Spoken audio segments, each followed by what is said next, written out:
Happy Block. Happy Block, and what better way to celebrate Block and 10 years of Do Go On than hitting the road? We are doing some shows around Australia and New Zealand. All the shows have sold out, so we've added extra shows in Perth, Brisbane, Auckland, and Wellington. It's so exciting. So exciting. You know, you never know. You never know if people are going to want to come. And people are coming all over Australia and New Zealand for us. That's right. And if you want to come too, go to dogoonpod.com. We'll see you there. So good, so good, so good. New markdowns are on at your Nordstrom Rack store. Save even more, up to 70% on dresses, tops, boots, and handbags to give and get. Because I always find something amazing. Just so many good brands. I get an extra 5% off with my Nordstrom credit card. Total queen treatment. Join the Nordy Club at Nordstrom Rack to unlock our best deals. Big gifts, big perks. That's why you rack.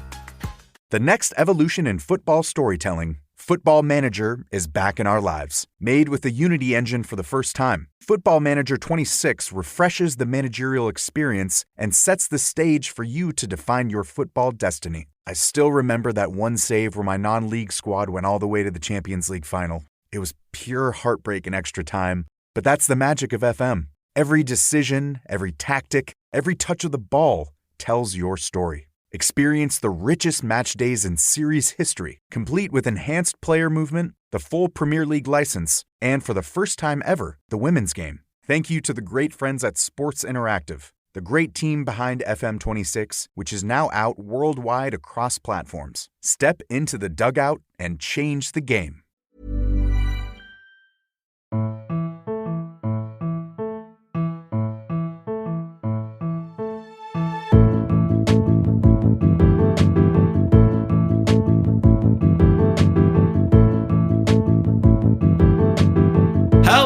Welcome to another episode of Do Go On. My name is Dave Warnicky, and as always, I'm here with Jess Perkins and Matt Stewart. Hello. So good to be here, Block. Oh my God. What a time. I don't want it to end. No. The only nice thing about Block ending is December begins, and I'm a festive boy. Yeah. That's when you really come alive. Yeah. It's my favourite time of year, Block and Christmas. Yeah. The last quarter of the year. Yeah. And I also love summer, I should say. Okay, which is convenient for us in Australia. Yes. Okay, so like half the year you're miserable. And then the Comedy Festival? Comedy Festival does come after, straight after summer. And you love Easter. And footy season as well begins with Comedy Festival, which runs back through till September, and then October is when Block starts. I love life. Do you have a question about that? Yeah. What is the question that I used How good is it to be alive? How good is it to be alive? Can I ask you that, Al? How good is it to be alive? Yeah, go for it. How good is it to be alive? Oh man, yeah, I'd love to know. I think it's pretty good. Yeah. I think I'm like you. September's the worst month. Is that what you were saying? Yeah, well, it's just before Block, I guess. Yeah, it's just the anticipation of Block is just absolutely tearing my guts to shreds. Because we're going to call you up and ask you to do a report. As is tradition, it's Alasdair Tremblay-Birchall, everyone. Hello, Al. Hello, Dave. Hello, Jess. Hello, welcome back to Block. Matt. Yes, that's right. And so that's great. I've kept up with your names. I've refreshed it in my mind. Thank God we're still Facebook friends. I know, that's right. You guys all going by your names on Facebook? Let's each say what our name is on Facebook. Now, Alasdair, you don't live here anymore, but you are here. I am currently here. Yeah. I've come, and so when this episode's out, you'll be gone again. I will be gone again. So for the listener, it's very shocking to find this out, and then also disappointing then to discover that I've already missed you. Apart from the Canadians, the Canadian ones will be elated to know you're back. That they didn't notice that I was gone, but that I'm back now and they're safe. Yeah, everything's okay in Canada. But it's good. Yeah, I came back. I gotta wrap up a few things. I gotta do a 500th episode of Two in the Think Tank. You're wrapping up a few presents. Wrapping up a few presents. I mean, I would have. I am sending out some A listener hats from the. Oh, I should have worn the Think mine. Tank. Damn it. That's okay. That's okay. I should ask you to bring mine in. Save the Hey, look, postage. it's downstairs. Oh, hell yeah. Yeah, it's downstairs. And Walking home look, in a new hat. And if anybody wants one, contact me. And I made way too many.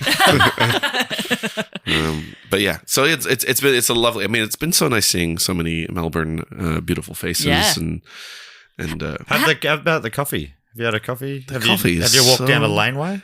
I've genuinely just today walked down a laneway with a coffee. Oh, my God. Yeah, and a bliss. breakfast burger. Which I'm not saying that the breakfast burgers here are much better, but John Cena says that. Yeah, John Cena. John Cena You got to says the trust breakfast. John Cena. That's right. I do. Yeah, he genuinely seems to be very reasonable. Yeah. Yeah, as He's a person. been in the studio. Do you know that? I do know that. I remember he was being interviewed by Andrew Santino. That's right. And they were in a movie that I got an offer to audition for. An offer to audition? An offer to audition. Whoa, Really? Ricky Yeah. Stenicki? Are you offer? Ricky Stenicki. Are you offer only to audition? Usually I'm offer only. Yeah, well, I am offer only. I love it. Sounds like you got the part. I didn't. Actually, Andrew Santino got the part. No. Yeah, the very man. And Oh. in my audition, they asked me to have a ponytail, which I really had to struggle to try to make it work. And then I looked stupid. And then the guy who got it, Andrew Santino, did not have a ponytail. So why'd they make you have a ponytail? I think they just wanted footage of you in a ponytail so they can blackmail you one. I mean, they Yeah. can. Why they not can- just get That's so bizarre. have a wig? That was for the Exactly. audition? That was for the audition. And so, Man, casting people have no imagination. They have less imagination than They're- anyone I've ever met. And it There. will blow your mind that it's not a good movie. But I didn't Really? mind it. it I was didn't mind filmed it. at the Royston parts of it, and I go there for a Really? Palmer sometimes. I used to host trivia there for 7 years. Bloody love the Royston. I thought it was a bit of fun. It was okay, I mean, this is turning into a Royston podcast. Yeah. Yeah. A great pub in Richmond. as it Yeah. should be. Just go. I've never been. Well, But you check it must. out. I mean, I simply must. I'll be there, eating a Parma, Yep, answering trivia questions. correct. Yeah. I don't really remember the film, but it was fun. I remember it being a fun Okay, hangover I'm sort sorry of film. I said You know I what? didn't like it. I just like that comedies are being made. You know, it's so rare. It's so rare these days. I think I would have liked it better if he had a ponytail. Yeah, That's right. Yeah, I think needed that definitely would have elevated it for sure. Yeah, and maybe if I was in it, do you think it could have Yes, been a that's little an bit extra star Yeah. as a well. little bit fancy? If you're going to make it in Australia, don't bother spending all your money bringing Americans out. I know. Just use all the talent here. We can do an accent. You can do an American accent. Yeah. Hi, everybody. I'm from America. Oh, hey. Oh. Hey, how are you? How It's are good- you? How are you? It's good to be here in Jeez, America. I'd love a cup of Joe, please. One cup of Joe. It's good Yeah. to be here at the Royston in America. It is 3:00 It's in American time. American time. What is that? Central? Yeah. Central time. Central Can I America. just say to you, God bless America. God bless everyone. I believe our boys are doing a great job. Oh yeah, and that could our be- gals. That might be a war-related thing or baseball. Who knows? Now, Jess, would you believe that both of these American gentlemen before you Yes. are actually acting, and they've both got a level 2 in improv, I believe. Is that yeah. correct? No, we don't. I didn't quite make it to level 2, but because his wife was in hospital. yeah, I had to walk out and go. My wife is currently in labor, and so I have to go. And they said, no, but. Yeah, they said no credits. You Yeah, can't- sorry. Well, then you don't pass. Well, you don't pass. You haven't made the minimum classes. You got to pay another $400. Wow. And did you? No, I never did You get improv level ever 2. again. And that's why Neither did I. But it was mainly because you weren't there to force me anymore. Yeah, that's why both of you are offered to audition only. Yes. yeah, that's right. But I have nothing else to add. Well, it's great to have you here. We should say it's the most wonderful time of year. It's Block, and we're up to the second most voted for topic Holy moly! of Blockbuster-Blurvember 2025, where we've put together a massive vote. A couple hundred topics, was it, Matt, this year? And this came second with thousands of people voting. So no pressure, Al. Yeah, it was But you're more back than with the big 30% of the voters voted for this. They want Holy this. moly! They want this They want really this. bad. Yeah. Maybe really good. Yeah, they want it really good. They want it really bad, really good. And Al, we've turned to you again for another block topic. We always start with a question to get us on the topic. Mhm. Do you have a question for us? What do you think is the most shocking psychological experiment in history? I just want to say, I am sitting next to Al. I can see his screen. There's no question written down. He riffed that. Oh my gosh, really? The most shocking. Most shocking. Is it going to be electroshock therapy? You're getting close, but that's not, but electroshock therapy is not an experiment. Well, I guess it was at the start. It's a therapy. I mean, at first it was an experimental therapy. Oh, though, of course, wasn't it? yeah, but still not an experiment. Are you like doing like a shock wordplay thing? Yes, I am doing a shock right, because I wordplay. was going to say something like we've talked about MK Ultra before. Yeah. And Ultra Shock. Yeah, that is ultra shocking. And but the not, Sanford and Sons experiment or whatever? Yeah. It's Stanford prison experiment. Yes. Yeah. We did a Patreon episode of that one. Oh, okay. Oh, that's good.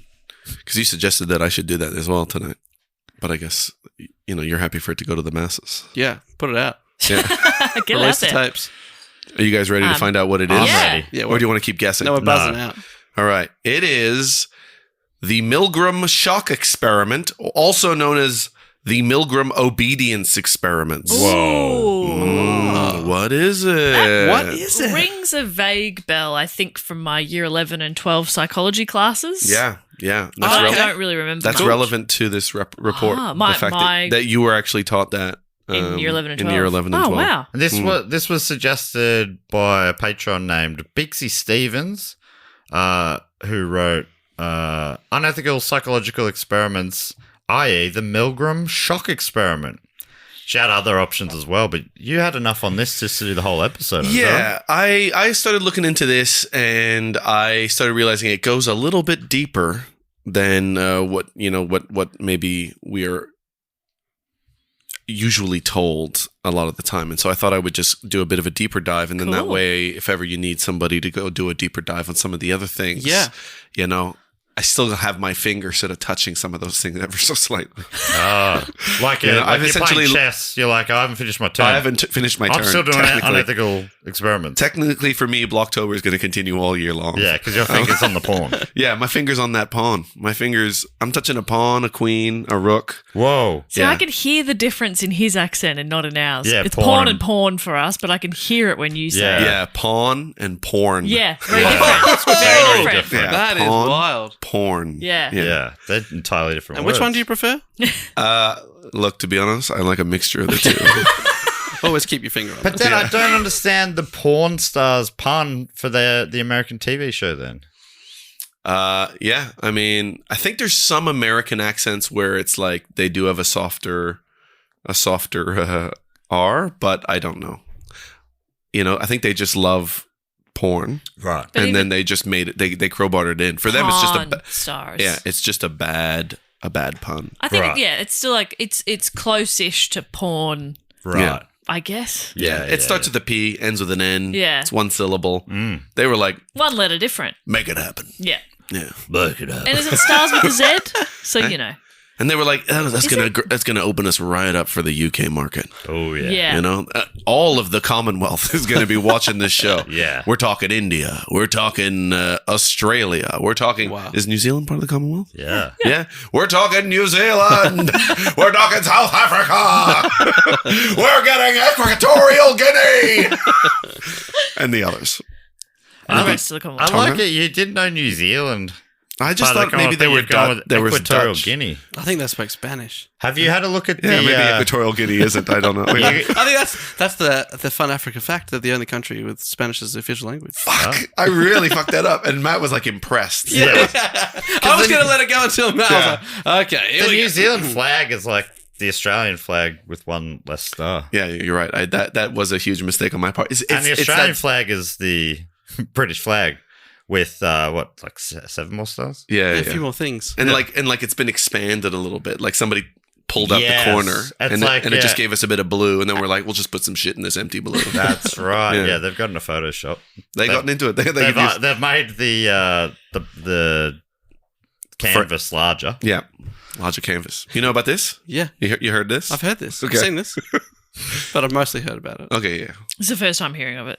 Oh my god, Jess. Well, you're gonna love it. It's called artificial intelligence, and it's doing all sorts of cool things. Will it most replace of- my job one day? I actually really doubt it. Oh, great. Yeah, I actually don't think it's very good. Most of it. No, but I think it will get good. I don't think so. Okay. I actually don't think it's going to get that good. Thank you. Yeah. Genuinely, I spend so much time arguing with it sometimes that I'm like, you are incapable of doing anything well. I have to say that to it sometimes. I go, can you just give me a word? Like, give me some words where the letters are all in alphabetical order, right? And it'll give me like one word, and then all the rest will not be. And I go, sorry, did you notice that those other ones are not in alphabetical order? And he goes, oh yeah, sorry about that. Well, that was a bit of a slip up. Okay. And then he gives me the same list. And he go, you did it again. And I go, ever so sorry about that. Let me just fix that right up. And then the same list. And you go, can you just double check each one before you post it? Yep, no problem. Same list. It's like a teenager at a McDonald's. Yeah. Yeah, sure. Yeah. They don't give a shit. Yeah, they don't. They don't give a shit. Are you already at the phase of your life where you're like, repeat the order back to me, please? Because I don't think you heard that. I think you should get the pen and pad out, please. Okay, Milgram shock experiment. Yeah. Wow, I actually have not heard of it at all. But Really? you've told me that it goes further than even we think. What you've not heard. Wow. Yeah. Whoa. And All the way to the top, we thinking? Yeah, All- I think all the way to the it's a bottom. very popular story. And when Jess said that that she had heard about it in her year 11 and 12 sort of psychology thing, is that really it's one of the main things that you teach to people who are going into psychology. There's ethics stuff involved, but it's also it's a big song and dance kind of thing, because it's like it's an experiment that just it's got electricity, it's got people wailing in pain, it's got I do know this one. it's maybe I do know this. it's a big one, but then it goes a little bit further than what the average sort of first year university student might hear about. That's great. We're going second year. We're going Ooh. We're going at least 1.5 years. Hey, Al, sorry. Wailing in pain, what is that? A Japanese fisherman with a stubbed toe? All right. Yeah, that is that. Yeah. That was good. I Hey, Joe, if you could cut that in so it's really quick on when Al said that. Oh, and look, and while we're doing it, since some of this experiment is actually quite heavy, which is insane because it was made by a guy whose name is almost Milgram. All right. We did it. Yeah. We did. I just wanted to add so that we could all get one in. I think that's really good stuff. Dave, Whoa. do you get it? I think I get it. Okay. But move on in case I don't. Yeah. Don't draw attention to the fact Oh that my God. I'm polite. I laughing. laughed. Yeah. Okay. That's enough. It has the Should- rhythm of a joke. Should I begin? Please. Okay. Dave doesn't do whatever the system is. I don't do uses metric. Hundreds. Metric. I just do stone. Picture this. The year is 1963, and you are a person from New Haven, and you have come across the following flyer. Public announcement. We will pay you $4 for 1 hour of your time. Persons needed for a study of memory. We will pay 500 New Haven men to help us complete a scientific study of memory and learning. The study is being done at Yale University. We need you for only 1 hour. There are no further obligations. You may choose the time you would like to come. No special training, education, or experience is needed. We want factory workers, businessmen, construction workers, city employees, clerks, salespeople, laborers, professional people, white-collar workers, barbers, telephone workers, others. Okay. You listed so many. Yeah. Yeah, I know. the more you list like that, the more I'm going, well, I'm not on the list. Exactly, but you've already said you don't have to have any special qualifications. Just leave it at that. That's right. And then to add others, Yeah. when you're like, oh, you just want anybody, Yeah, is just what you say should it. have said. You Just say didn't need that. to list that Yeah. many people. Yeah. All persons must be between the ages of 20 and 50. High school and college students cannot be used. If you meet these qualifications, fill out the coupon below and mail it to Professor Stanley Milgram, Department of Psychology, Yale University, New Haven. You will be notified later of the specific time and place of the study. What's $4 at that time? Wait, you will be paid $4 plus 50 cents car fare as soon as you arrive at the laboratory. So at the time, $4.50 could buy you 14 loaves of bread or 22 beers. Okay, for 1 hour. 22 beers. 22 beers. As in like a slab at a bottle-o, or as in 22 pots at the pub? I like to think it's 22 pots at the pub. Okay. So that you you're could, an hour of work and then you're having a big night. that's right. You could say with the boys, go, hey guys, why don't we just go do this experiment, right? And then have the afterwards, night just of go our have a lives. couple of 22 beers. Couple of 22 beers. Or we could have 11 beers and 7 loaves of bread. Oh man, a beautiful evening, but eating is cheating. Love those carbs. I just want to double check, Dave. You are between the ages of 20 and 50. Yes. and Not a high school student. no, and you're not a factory worker or a businessman or a construction worker or a city employee or a clerk or a salesperson or a labourer, a professional person, white collar worker. You're not a barber or a other. I'm another. You're another. You're another. So I qualify. You could qualify I for get my this. $4.50. Was it just men? At the moment, it seems like they're just going for men. But although later on there were women, Hooray! Okay. Yeah. Because I think women count for other. that's true. True. Yeah. So I'm in. Yeah, absolutely. So I think that you absolutely can be in, and I do know this because women are mentioned a little bit later. But the important thing is that the subjects were told that the payment was simply for coming to the laboratory. How do you guys say laboratory? Laboratory? Laboratory, yeah. Yeah. I think it's just funner to say laboratory. Couldn't agree more. Yeah. Yes. Yeah. Laboratory is so Lavatory. much better. Like I think. Oh, wait, you could say lavatory, like the lavatory. Yeah. Because that's laboratory. Should we just say right? lab? At the lab, I yeah. think I say laboratory. Laboratory. Laboratory. Laboratory. Laboratory. Laboratory. Oh my gosh. Yeah, I'm going to say lab. I'm gonna say lab. Laboratory. However Jess said it is how I would have said it until you've Yeah. but I don't think I'll Laboratory. ever be able to do it again.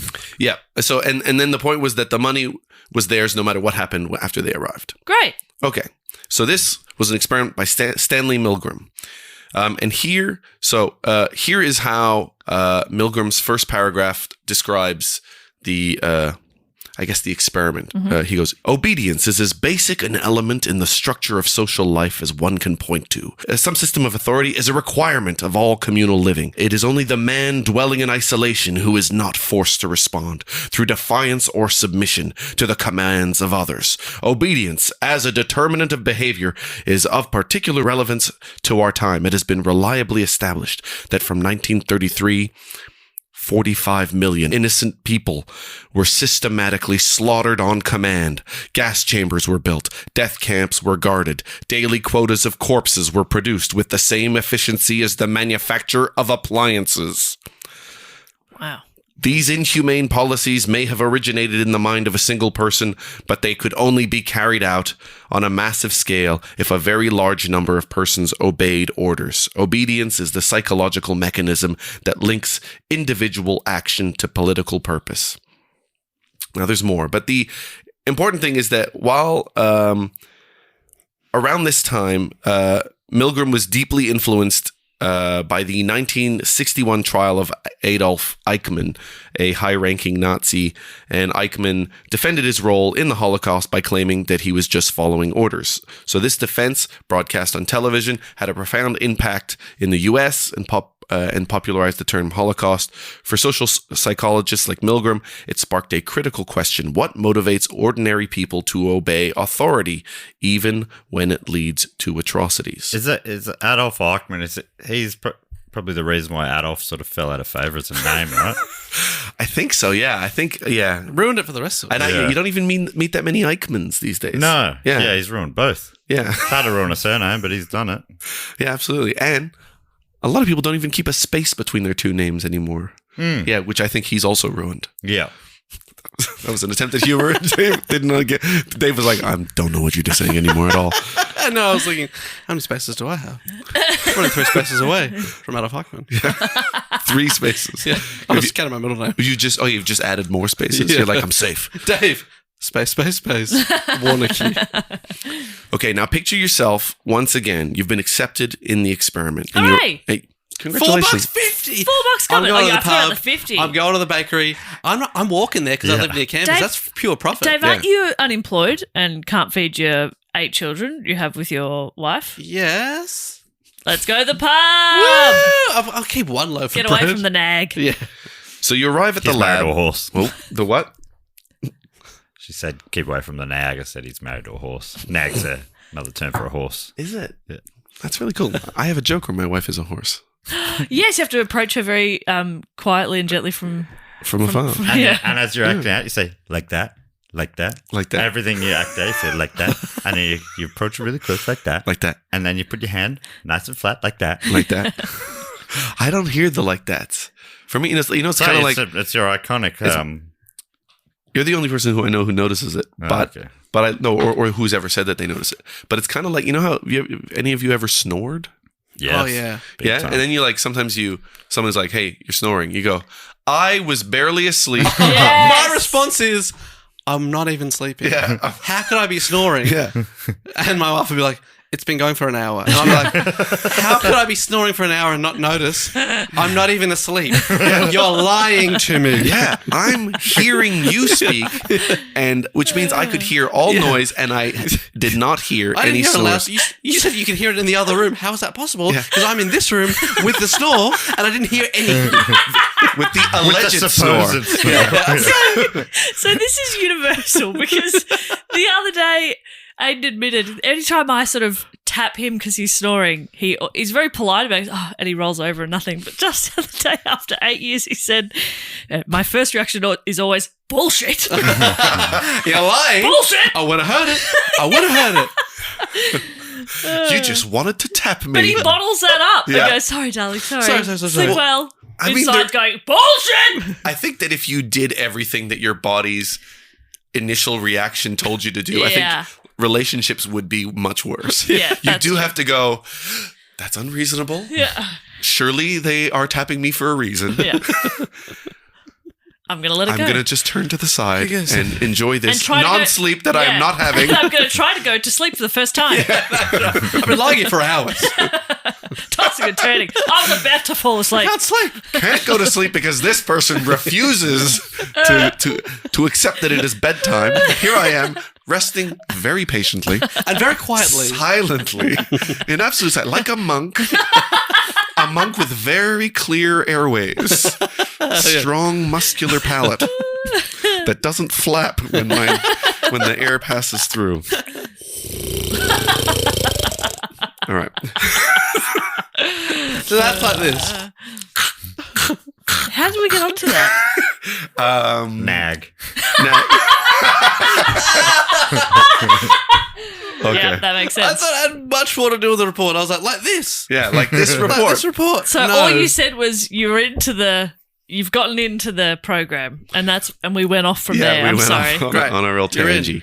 We went off on our real tangy, Oh, fellas. please do go on. Okay. You arrive at the lab and meet two people, a stern man in a gray lab coat named Mr. Williams, the experimenter, and a friendly, likable fella named Mr. Wallace. You're given This is a real good cop, bad cop. yeah, you're given general instruction on the presumed relationship between punishment and learning. And then you're told the following. But actually, we know very little about the effect of punishment on learning because almost no truly scientific studies have been made of it in human beings. For instance, we don't know how much punishment is best for learning.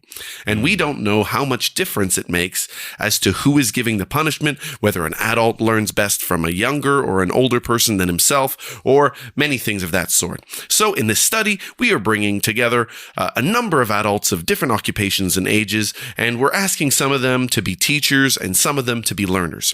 We want to find out just what effect different people have on each other as teachers and learners, and also what effect punishment will have on learning in this situation. Therefore, I'm going to ask one of you to be the teacher here tonight, and the other one to be the learner. Do either of you have a preference? And then you each draw a slip of paper from a hat to decide the roles. Your slip says teacher. Okay. And Wait, Mr. they, Walt, they ask if you had a preference, and then you pick it and random. then they pick at random. Interesting. Yeah. And then Mr. Wallace's says learner. Unbeknownst to you, though, both slips actually say teacher, and because the draw was fixed. No. It was a fraud. You can't it trust was this Miss Wallace, but he was such a nice guy. It was a Mr. shakedown. Wallace. This was a bunko. I mean, this is a flim flam. We're talking a racket. This is a trick. It's a diddle. It's a con trick. I've written pasted an image of all the synonyms of things, and I was like, that'll be a bit. Diddle. And it was. It's a It was. con Have you diddle. finished them all? It was a twist, a ramp, a kite. Oh. A racket. Oh, yeah. Yeah, I heard kite. I like that. Yeah, a kite. Or a ramp. A hustle. Yeah. You've been hustled. You've been grifted. Yeah. You've been ramped. You've been Diddled. You haven't heard absolutely that in a while. rammed. I think diddled got co-opted to mean something a bit Yeah, something worse. else. Yeah. But was it? You're not diddling me, are you? No, this is not that kind of someone diddle. might have said. Yeah, that's right. Is this a diddle? Is this a diddle? Am I being diddled? I didn't sign up to be diddled. I'm a diddler myself. Yeah. Let me just clarify. Never diddle the diddler. I do the diddling. Who diddles the diddler? Yeah, so there are three options. You can be a teacher, a student, a learner, or a diddler. Any preference? Take this paper. Take this piece of paper. It says diddler. They all say diddler. The experimenter wants to be diddled. Oh, I guess I'll be a teacher or student, whatever the other one is. Whatever, let's all just go in a room and see what happens. Okay, so then Willie Nelson?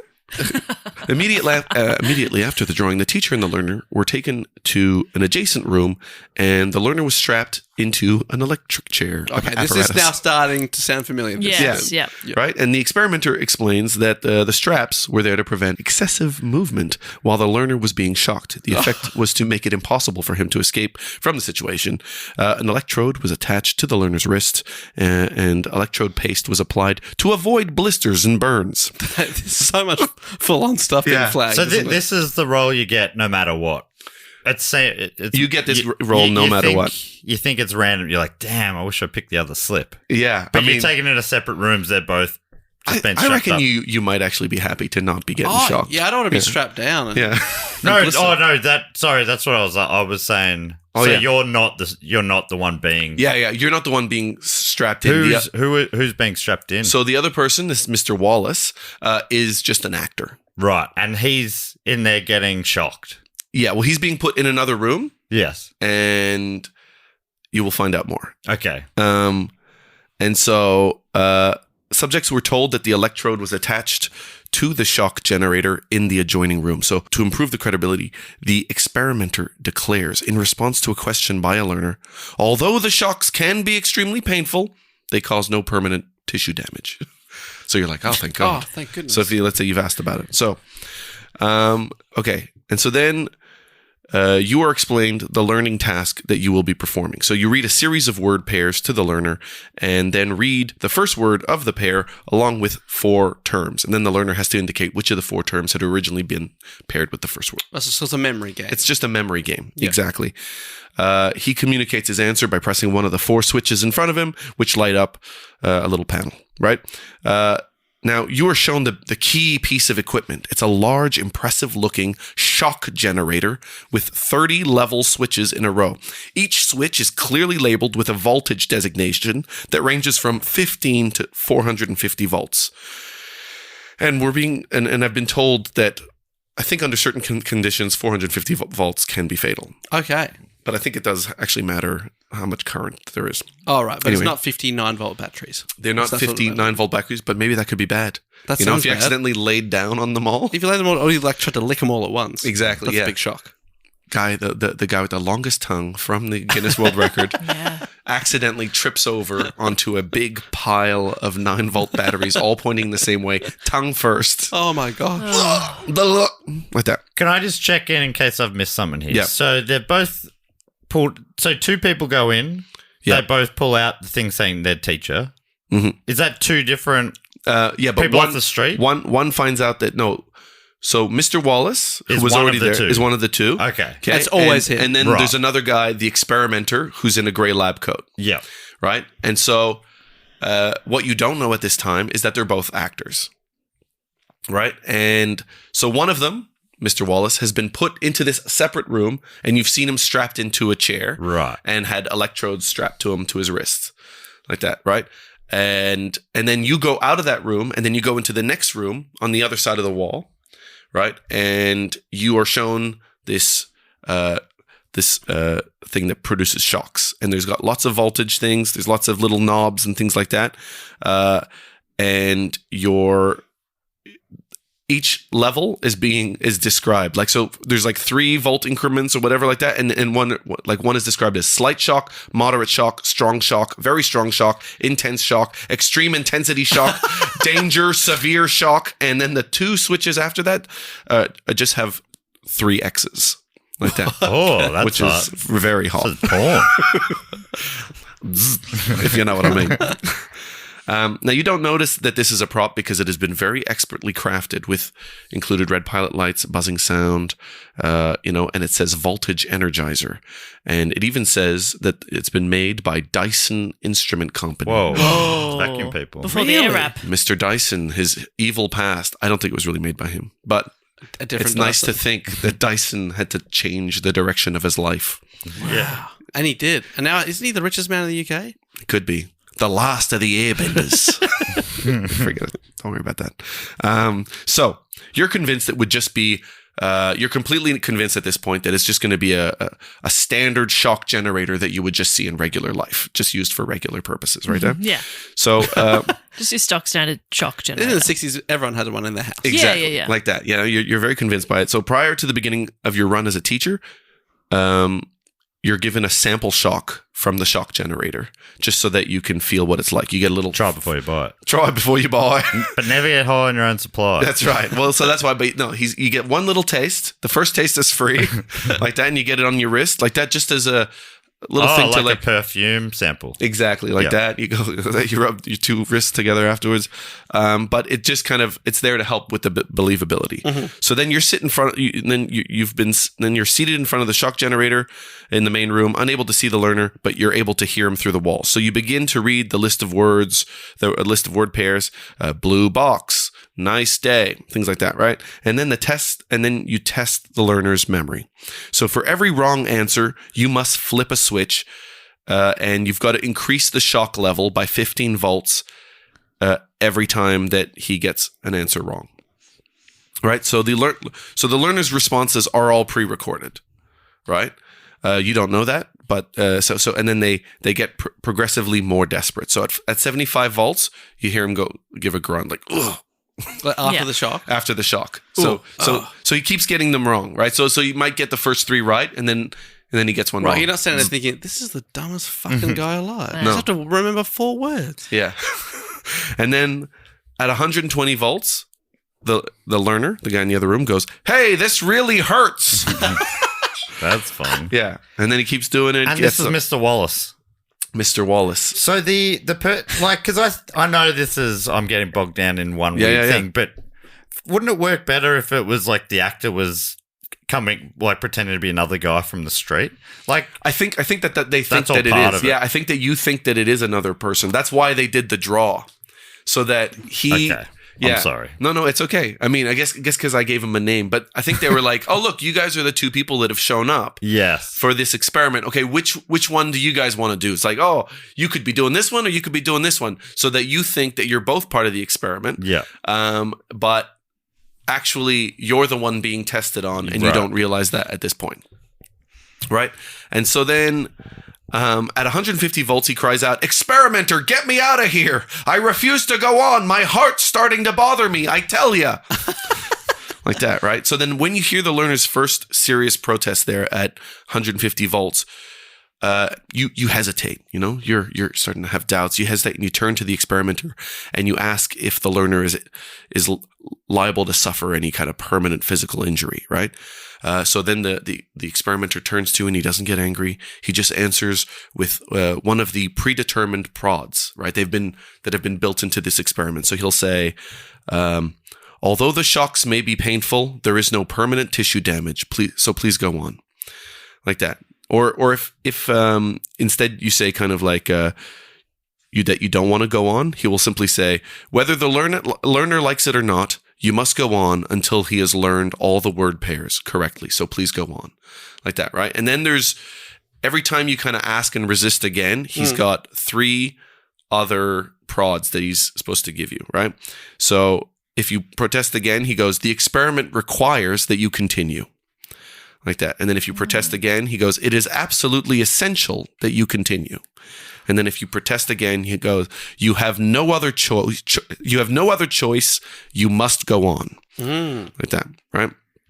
And the prods were always made in that sequence. Only if prod 1 had been successful could prod 2 be used. And if the subject refused to obey the experimenter after prod 4, the experiment is terminated. Okay. So then you continue. He gets more. And he probably breaks if you're like, "You're one of the good ones. Well done, mate." Yeah, like Charlie and the Chocolate Factory. Well, yes, fully. You you now own this university. Here's a suitcase full of money.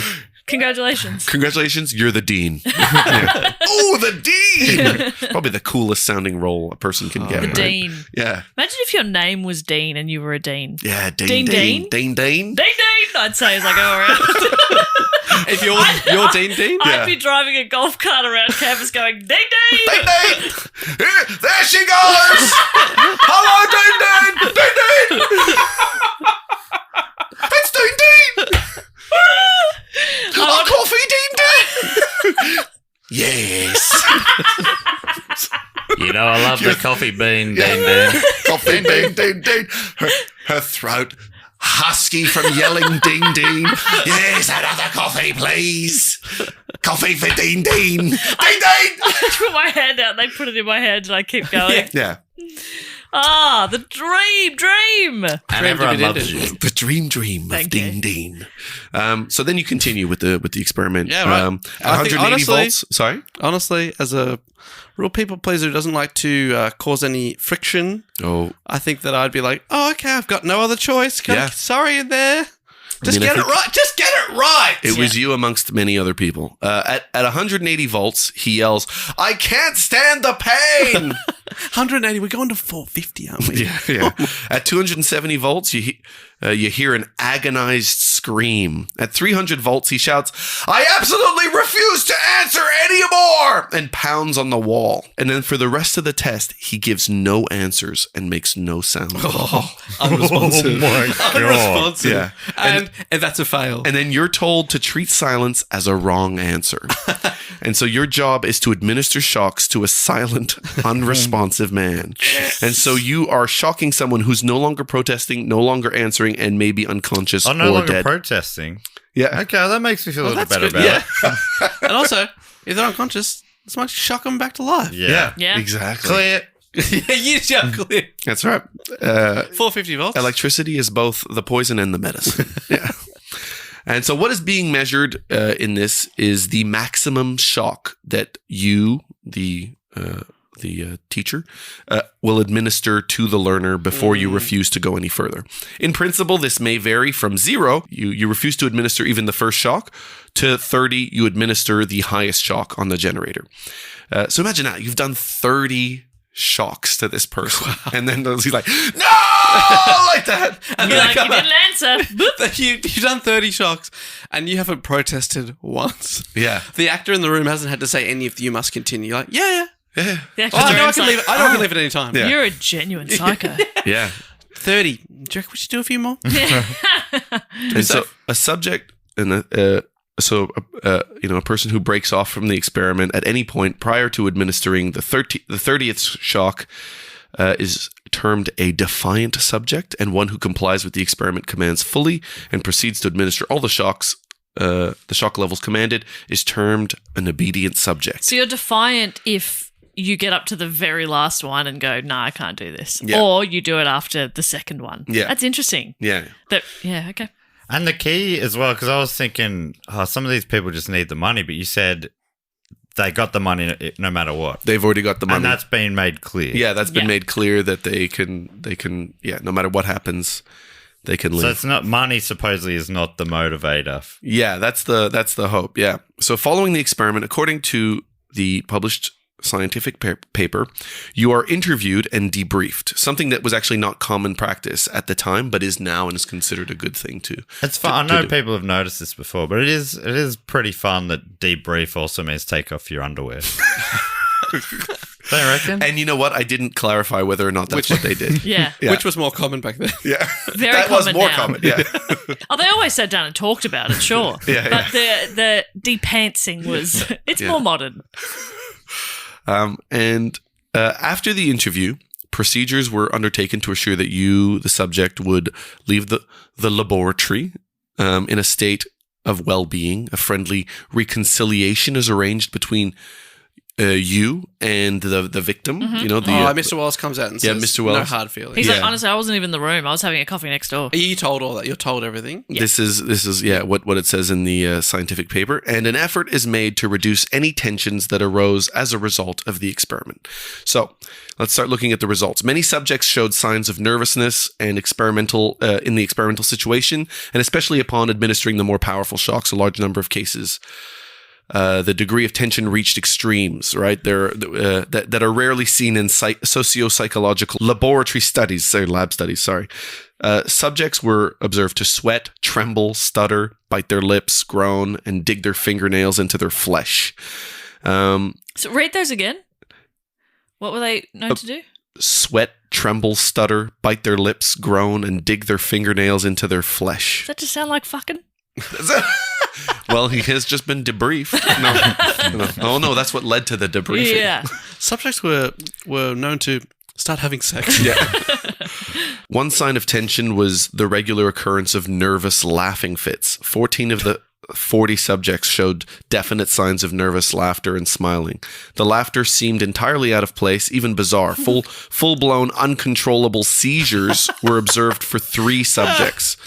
On one occasion, we observed a seizure so violently convulsive that it was necessary to call a halt to the experiment. I find it weird that you didn't halt the experiment when the other 2 seizures happened, but that's okay. Well, one was it turns really out bad. the experiment's actually on the experimenters. Yeah. Like, the seizure's happening and they're being tested. When are you going to pull out of this? Yeah. I think that's actually a really good idea. Yeah. I wonder if that's ever been done. Someone in the ear saying the experiment must continue. Yeah.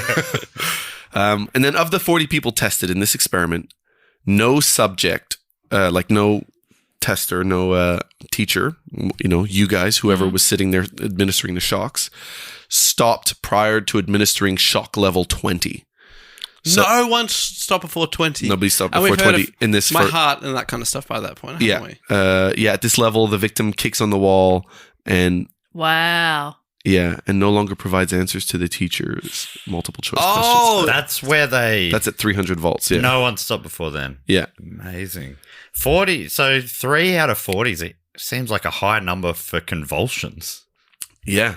It does seem like a lot, yeah. And of the 40 subjects, 5 refused to obey the experimental commands beyond the 300 volt level. 4 more subjects administered 1 further shock and then refused to go on. 2 broke off at the 330 volt level, and 1 each at 345, 360, and 375, and thus a total of 14 subjects defied the experimenter. 65% of the participants, 26 out of 40, continued to administer shocks all the way to the maximum potentially lethal level of 450 volts. Wow. So they haven't responded for 10 shocks. Yeah. And so some of the remarks, or points of defiance that, that they transcribed from some of the recordings that people were making, they were saying, I think he's trying to communicate. He's knocking. Well, it's not fair to shock the guy. These are terrific volts. Let me in there. I want fantastic. I don't think this is very humane. Oh, I can't go on with this. No, this isn't right.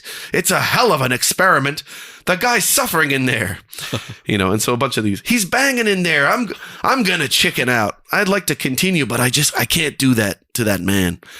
Yeah, so it's like, a lot of people are... It's interesting that none of the 40, and maybe it's because of studies like this, but you'd think at least some of them be like, I'm the test subject, aren't I? Is that why 3 of people are laughing so much? Because maybe they're like, I know what's going on. Yeah. That guy's... Yeah. Or they just enjoy it. But is it back then that would be... No one's thinking that's even a possibility. Yeah, these subjects were frequently in a highly agitated or even angered state. Sometimes verbal protest was at a minimum, and the subject simply got up from his chair in the front of the shock generator and indicated that he wished to leave the laboratory.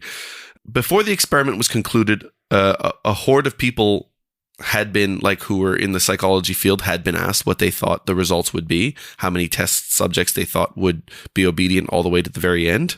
And their average guess was about 1.2% of people, wow, with the most pessimistic person saying 3% of people.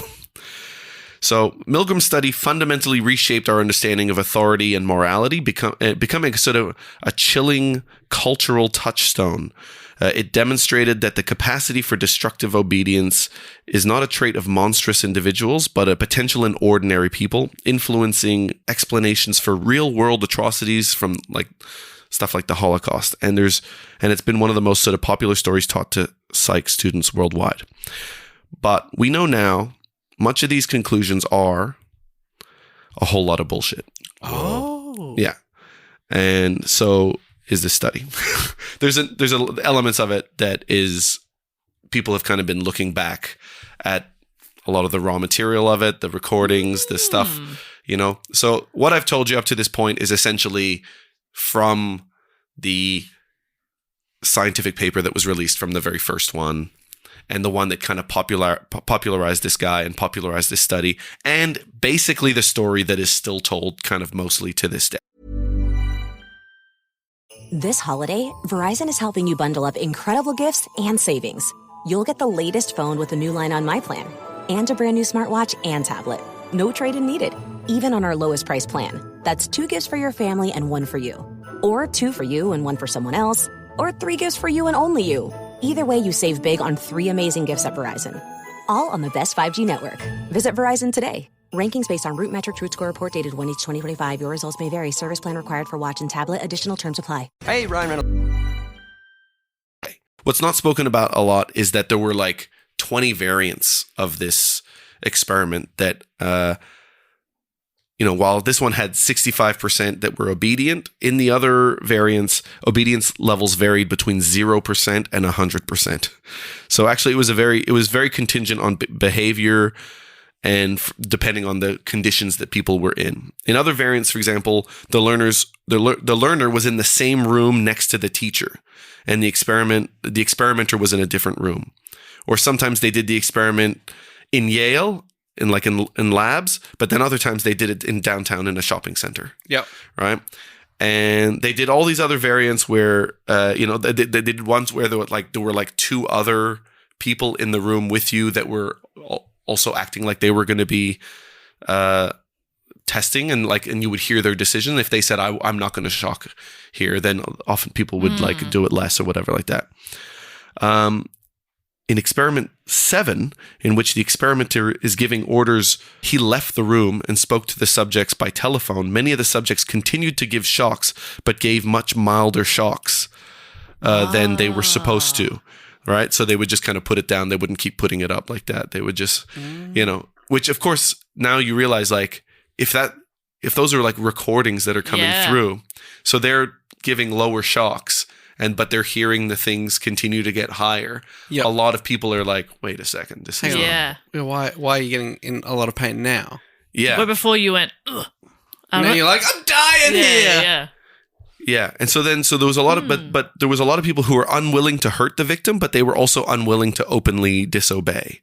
So although in this case, 80% of the subjects eventually did, but you can sort of start to see where some of this stuff falls apart a little bit, where it's like, oh, people are potentially aware that stuff is going on. Like, it's like, oh, I'm putting the shocks down, the cries are getting higher. Yeah. So it's not like, adding up. So then it doesn't also matter if I go to the end, because it's like, I know I'm not shocking at a high level and things like that. So 80% obeyed, but it's like, it's a bit different. So, most people also seem to try to keep the shocks as short as possible and try to minimize the number of punishments by helping the victim to give them the right answer. Milgram argued that this ruled out the view that this experiment showed that people to be aggressive or sadistic, rather that people were naturally averse to causing harm, but the situation they found themselves in led them to do so anyway. As he put it, the social psychology of this century reveals a major lesson. Often it is not so much the kind of person a man as the kind of situation in which he finds himself that determines how he will act. Right? Now, of course, this thing has brought up lots of ethical concern, right? I'm sure now that you might even be thinking, well, Milgram's experiments, because of their ethical problems, weren't fully appreciated at the time, but they probably sparked the creation of modern ethical guidelines. Yes. Yeah, that's what I was thinking. You were thinking just that, Matt? Yeah, whoa. Yeah. Wow. Yeah. Out of my brain. Well, this is a common misconception. Whoa. Uncommon? Yeah. Well, we were all thinking I it. never. So it's actually been shown that there were like significant and immediate concerns from this guy's peers, Milgram's peers. At the time, a member of Yale's ethics committee even resigned in protest immediately.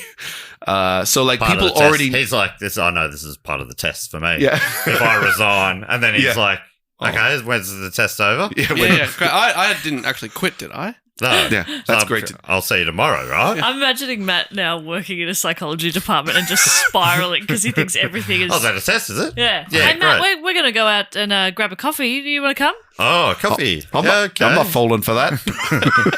I'm not falling for your No, tricks. No, I've got work to do.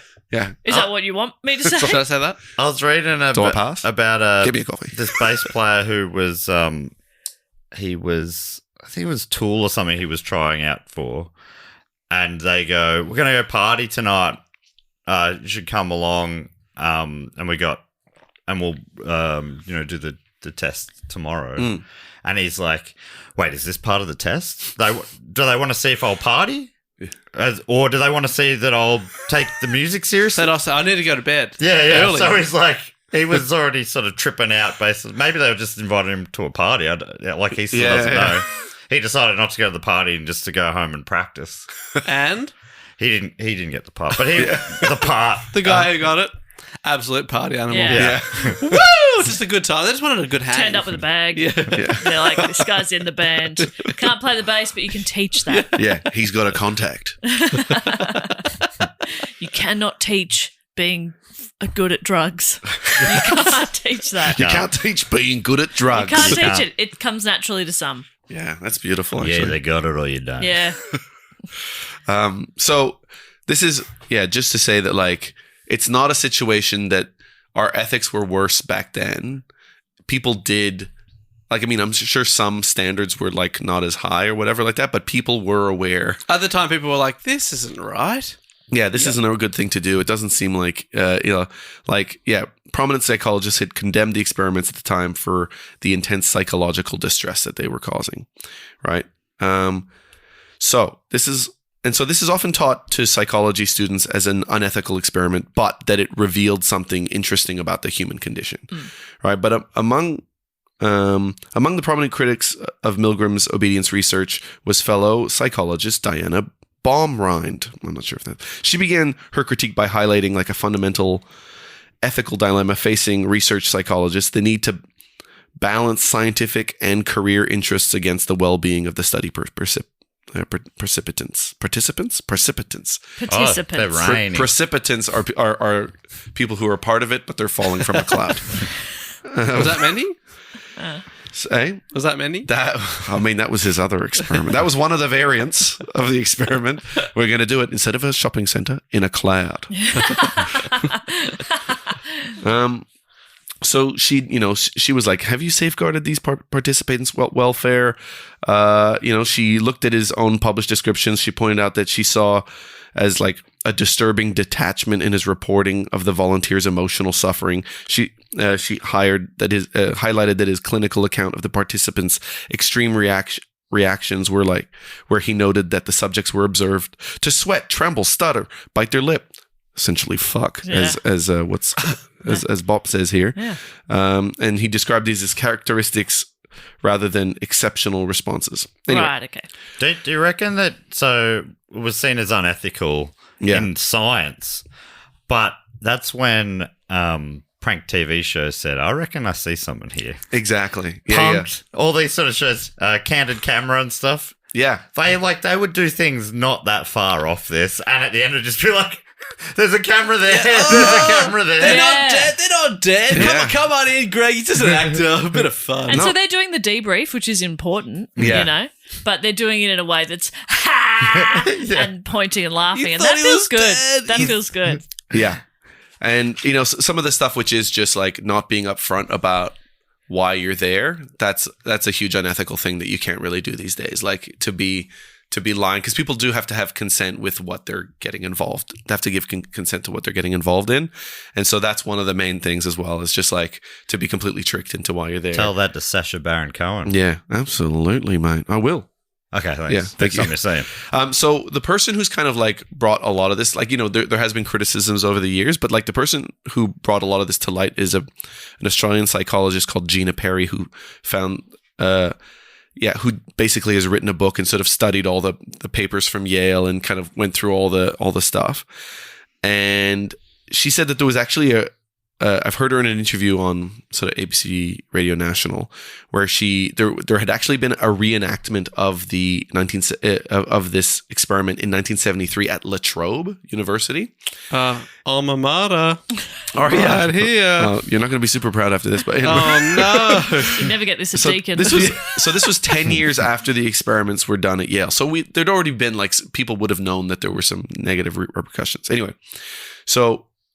Gina got to speak to some of these people who had participated in it, right? In the La Trobe version. In the La Trobe version, yep. Right? So the one is called Diane, and she says, well, I went along, and there was a little caravan that the La Trobe site department had purpose-built, and the girl had asked me to help her behind the screen. There was another person there who was the prompter, and I would ask a question and and she got the questions correct and everything, and everything was going along fine, and then she got it wrong. She got a wrong answer, and I gave her the shock, and then she continued to get a number of questions wrong, and the intensity that I was giving her, the shock increased, and if I would question the person beside her, her prac partner would tell me that I had to keep going, and that she then started to make it louder and louder noises and screamed. And I remember saying, this is ridiculous. I can't do this. And the person beside me was saying, you have to keep going. You're committed to do this. You know that she'll fail if you don't do it. And she's got to learn it. Then the last one was when she was silent, and I didn't know whether I'd actually killed her. And just remembering the ridiculous process that she's already dead, and another one is not going to hurt her, you know, like that's her thinking, right? Yeah, fuck. And shocking a corpse. Yeah. And if she's not, then I've got to keep going, because, you know, if I don't, then it's going to be my fault that she has to leave the university. Right. And so then the interviewer asks her, and then after that, were you consoled in any way? She goes, no, it was like the opposite to consolation at the end of it. She came out from behind the screen, and she and her prac partner, it was almost like they thought it was really funny. This joke. All like, oh, you really didn't shock me. The experiment wasn't on me. The experiment was on you. And you went the whole way. Like, you would have killed me. You were like one of those people that did that to the people in the Holocaust. And then there was just disbelief that Whoa. And I got back to La Trobe, and my friend Aid was there, and I told him what I'd just done. And he said, yeah, I know. I was in that as well, but I told them where to go. And I remember feeling that made it even worse. Yeah. Like, it wasn't the experiment itself. We both underwent the same thing, and he'd chosen not to do it, and I'd chosen to do it. So it was absolutely, definitely a statement about who I was. So like, she didn't like get this like debrief where they were like, hey, they did it more of the candid camera version. Yeah. Her friend going like, you're like the people who killed thousands, millions in the Holocaust. Yeah. And so being like, what the fuck? Anyway, let's all go to the Eagle Bar at La Trobe and have some drinks. Yeah, have 22 beers, which wouldn't have been the same. It wouldn't have got the same value. It was still $4.50. And so when she's asked, like, and do you think it's affected you as a person since it was a long time ago? How has it affected? She goes, well, I haven't stopped thinking about that since it happened back in 1973. It's just been part of who I am ever since that day. Wow. Oh, how much later was this interview? This was like 10 years ago. So this was like decades, like 40 years later almost. Oh my God. You know, or like 40 years later. And she's just basically says that like just forever she's just kind of believed that she just has this in her, this kind of evil streak that she could just, you know, she's one of the bad ones that would, you know, do the worst possible thing if she was asked, you know. Which is interesting because she was justifying it to herself in... Yeah, during it, yeah. As not being like, I'm evil. Yeah, I know. She's going, I just want to do the best thing for... Yeah. And if she's dead already, then another shock won't hurt her. Yeah, exactly. It's wild things to think. But yeah, imagine thinking like, I'm at university and they'd be okay with a student dying as part of an experiment. So yeah, and so 70s, huh? Yeah, and I think that becomes some of the problems with the experiment themselves, which I will now go into some of the issues with the studies. Like, so the person running Milgram's experiment, who was the person in the room, when these people went back and listened to a lot of these recordings, they found that the guy who was prompting or doing the prods or whatever, he actually wasn't following the rules, right? He was supposed to do these scripted prods, these 4, and then you're out. It really feels like he was ready for Thank God You're Here. Was it Ed Cavalier or something? Yeah. It was that guy. Oh, I was trying to bring it back to the storyline. Yeah, it was that guy who's the improv guy who's in all the that one of those Barney. No, you know the guy who's in all those ads for one of those internet. Oh yes, Jason Geary. Jason Geary. He's the iSelect guy. Yeah, the iSelect guy. Yeah, he was on Skid House. He was on Skid House, but he was also on Thank God You're Here. And Thank God You're Here. Thank God You're Here. Yeah. And he was in this experiment. And he was also on Milgram Tonight. Yeah. Yeah, no, he wasn't. But that's who I like to picture. We imagine are that guy. big fans of Jason. Yeah, we're all big fans of Jason. We just named many of his credits. Yeah, I know. By the way, we love it. We just thought of you because you're a great improv guy and an improv guy who would have been good in a situation where you can also have a couple of lines like in Thank God You're Here. I like how you talk like he's listening. Jason Geary's too busy to listen to this shit. I know he is, but I'm just saying that if one person listens and then is like, passes it on. Hey, Geary, you got name checked in this podcast, and they said that you were. Goes, what did they say? Yeah, you were administering shocks to a guy, and you would do being it too. unethical. Yeah, and he goes, now he can listen back, and then he can hear me speaking directly into his ear. Okay. Into his. We love everything you do. Thank you so much. We love you, Jason. Respect to you. Well, not everything. If you're killing people with shocks, except if you're encouraging people to kill people. So with you're shocks. saying they're supposed to have 4 responses and you're out, but what is the Jason Geary of the day saying? Yeah, well, he was supposed to use the strict list of 4 phrases, and then if they refused after the 4th one, the experiment was to stop. But the recordings show a different story. The experimenter often made up his own, more forceful phrases. Go on. And would argue with the participants to pressure them into continuing. One researcher said it sounded like obedience, and it sounded less like obedience and more like bullying and coercion. Do it or I'll flush your head to the toilet. Do it. I know where you live. Yeah. I'm going to kill your mum. I'm gonna kill your mum. Too far? That truly elevated it. Yeah. I'm going to give you a wedgie. I'm going to kill your mum. With a wedgie. With a wedgie. I'm going to wedgie your mum to death. Oh, my God. The guy was actually, it wasn't Geary, it was Goebbels. They actually got the guy. This guy's They got Jason Goebbels.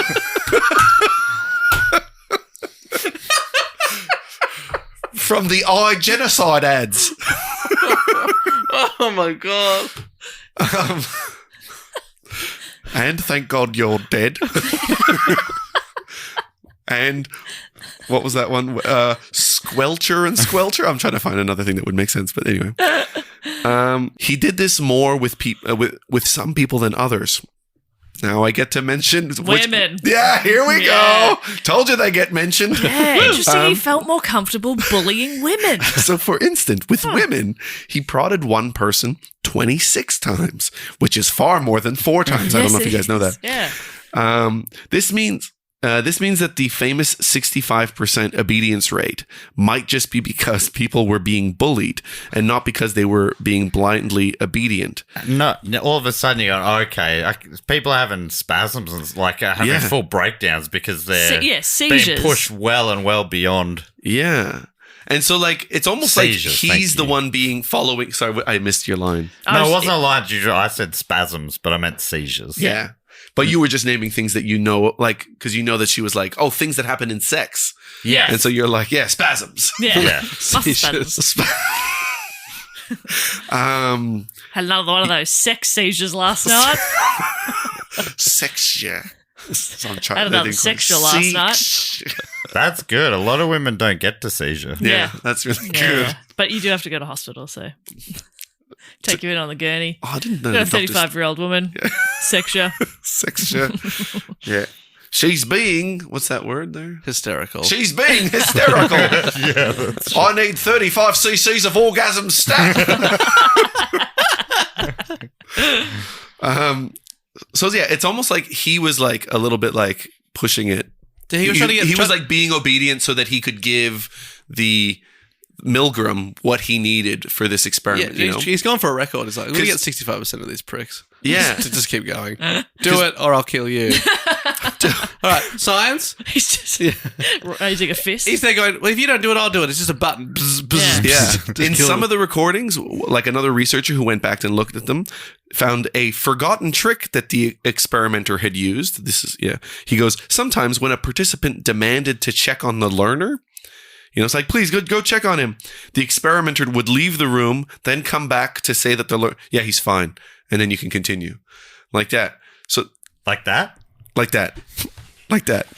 Like that. But Yeah, is that like not this? is that not allowed in the experiment? No. You're allowed not you're supposed not to do the go- 4 prompts so that, because the idea of an experiment like that is that it's got to be repeatable. Yeah. Yes, Right? always the same. So it's got to be the same, which is why you got a recording. And I think there's a couple of times in some of the other experiments where it's like, it's actually just an actor. And so like, it's this weird thing where it's like, no, these things are supposed to be consistent so that they can be compared to each other. Yeah. And that other people can repeat the experiment and verify your findings. Right. And so like, it doesn't, you know, if nobody's following what the experiment is, it's essentially not an experiment. Yeah. Right. Yeah. It's like, it's just something that's happening. You're just essentially mentally torturing some people. Yeah. And then they're It's going an improv. Yeah, exactly. It's a weird improv scene with Jason Goebbels, right? And then it's like just an awful thing, and the data is not in any way useful. Yeah. Right? But it's fun for the guy. Yeah, because- I'm having a great time. He's improv in there. Because if you're shocking people and you're trying to find out how many people get to the end, and at one point one guy's walked into the other room and go, "Nah, he's fine. Keep shocking." Yeah, like that. yeah. Then of course He's actually loving it. Yeah, yeah. He said more G's. You know what? Yeah. I was wondering what would happen if you did this same experiment, right? But instead, after like, you know, the third shock, the person instead starts to just go like, oh. Like that, and then and it just like the higher it gets, the more like the person's like, like that, and it just sounds like they're having a good time. I wonder whether people would stop earlier. I don't know. What are we more comfortable with? Yeah, Killing a stranger or getting them off? Yeah, And they're like, oh no, I've made the wrong answer again. Oh, I'm so bad. yeah. And then there's like they go silent because, you know, sometimes if they're orgasming, they go like that. They can't make a You sound. just hear them. You go, shocker again. can I smell don't know why now I cigarettes. think it's a woman in there. So. She's smoking in there. That's funny though. So you okay in there? You go, I'm not even snoring. I wasn't asleep. That's interesting because I hadn't fallen asleep yet. That's not possible. You lying whore. Yeah, so then there's also a big question about what actually counts as an order in the experiment. Only in the 4th phrase you have, what actually counts as an order, right? Like, because only in the fourth phrase you have no other choice, you must go on. That's the only one that's like a real command, right? And so in a modern replication of the study, this command didn't work at all. So when people tried to redo this in, I guess, a slightly more ethical way, I don't know if it wasn't, they said when anytime that 4th line was used, nobody ever obeyed. Like, people did not like being given an order, and they always rejected following the order. My kind of people. Yeah, that's the classic Jess Perkins response. Oh, you want me to keep going? Well, that's exactly what I'm not going to do. Yeah. Oh, how about fuck you? Yeah. And so this suggests that Milgram wasn't really studying obedience to orders, because only one of them was an order. Yeah. And most of the time people don't. Yeah. I guess it was, I mean, the whole thing was sort of orders. Like, you were ordered to do the experiment. Yeah, I mean, but you were kind I'm of... devil's advocating for Yeah. Milgram now. But I think that you came willingly, because you were going to get... thoroughly. Yeah. Thoroughly. I came willingly. Came willingly Shock me again.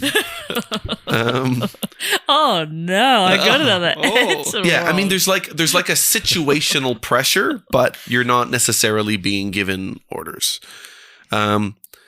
So instead it might have been about people being persuaded to go along with the experiment's scientific goals, not because they were forced, you know? Like, I think there's an element of situational pressure where you're like, well, I'm doing this. They're trying to do this thing. I should finish this thing for them because... Yeah, I don't want to stuff it up for them. If I walk out, they said the science isn't going to be complete. I better keep going. For science. Yeah. And then... I'm wasting all that time otherwise. I've already shocked them like 30 times or 25 times. With the debriefing, it turned out that they had not also been done properly. Okay. Right? So this thing that they're like, oh, well, actually nobody... to the knees. Yeah. So Milgram claimed that he told people right away that the shocks were fake and that no one was hurt. But the archives show that most people, about 600 of them, left lab believing that they had really hurt someone. Oh my gosh. They didn't find out the truth about until a year later when they got a report in the mail. What? And this was ethically wrong because it left people with unnecessarily guilt and stress. Yeah. And critics argue that Milgram lied about the procedure to make himself look more responsible. And I'll butcher this, but I do remember in the high school and also uni psychology, like there are times where it's important for the study that the test subjects don't know exactly what you're testing for because that would then change the way they behave. But yeah, you have to tell them straight away. Yeah. Yeah, you have to sort of... You got to say punked. Yeah, you got to point and laugh at them. You've been There's a camera there. Yeah. There's a camera there. Yeah. Ramped. You've been ramped. You've been ramped. I think Juiced was O.J. Simpson's prank show. Yeah. Oh, really? He did a prank show? Which you guys should do an episode on. Wow. Jack Juice used to have a bit about it. That's Maybe how I found out Maybe you about could get it. Jack Juice to do a report on it. That'd be fantastic. So Gina Perry, who wrote this book that kind of has brought a lot of more of this stuff to light, she said, in another interview, she said, the most extraordinary thing for me in doing the research for this book was, as I said earlier, hearing these stories from people that were so at odds with the official account. And the consistency, I guess, initially when the first person told me that they'd left the lab and that this person was Bill Menold, who I'd interviewed earlier on, said he left the lab that night and went straight home to his neighbor, who was an electrician, and went to his neighbor and described the experiment because he was so concerned about what he might have done to the man in the lab. And while he was telling me this, I was completely thrown because I couldn't work out why he would have gone home to talk to an electrician, because Milgram had always argued that his subjects had received a careful debriefing before they left the lab.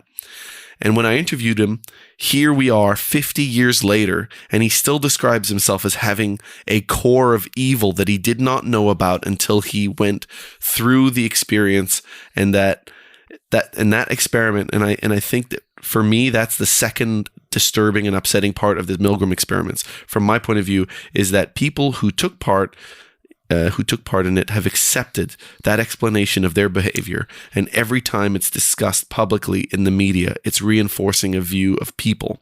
So people like Bill, who I met and talked to, spoken to over a period of 4 years, and come to admire, I feel fondly towards, but the reality for him is that every time the Milgram experiments are invoked, the subjects are described as perpetrators. Wow. And they were the equivalent of the perpetrators of the Holocaust. And so it reinforces this terrible view within themselves. Oh, that's so awful.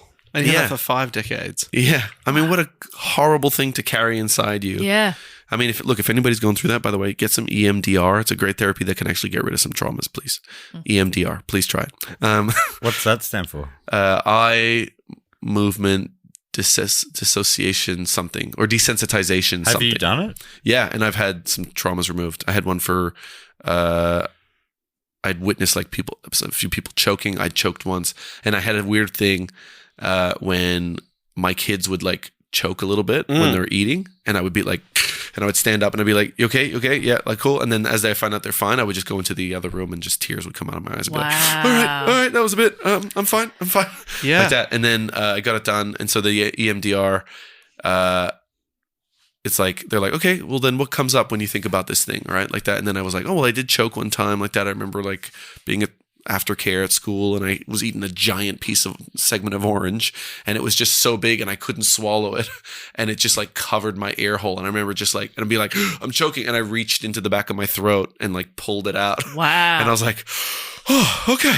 Yeah, like that. So there's that. I watched a very frail woman choke one time. And then I was like, and then so every time you do it, they do the eye movement thing where it's like you're looking side to side, you're following their finger with your eyes.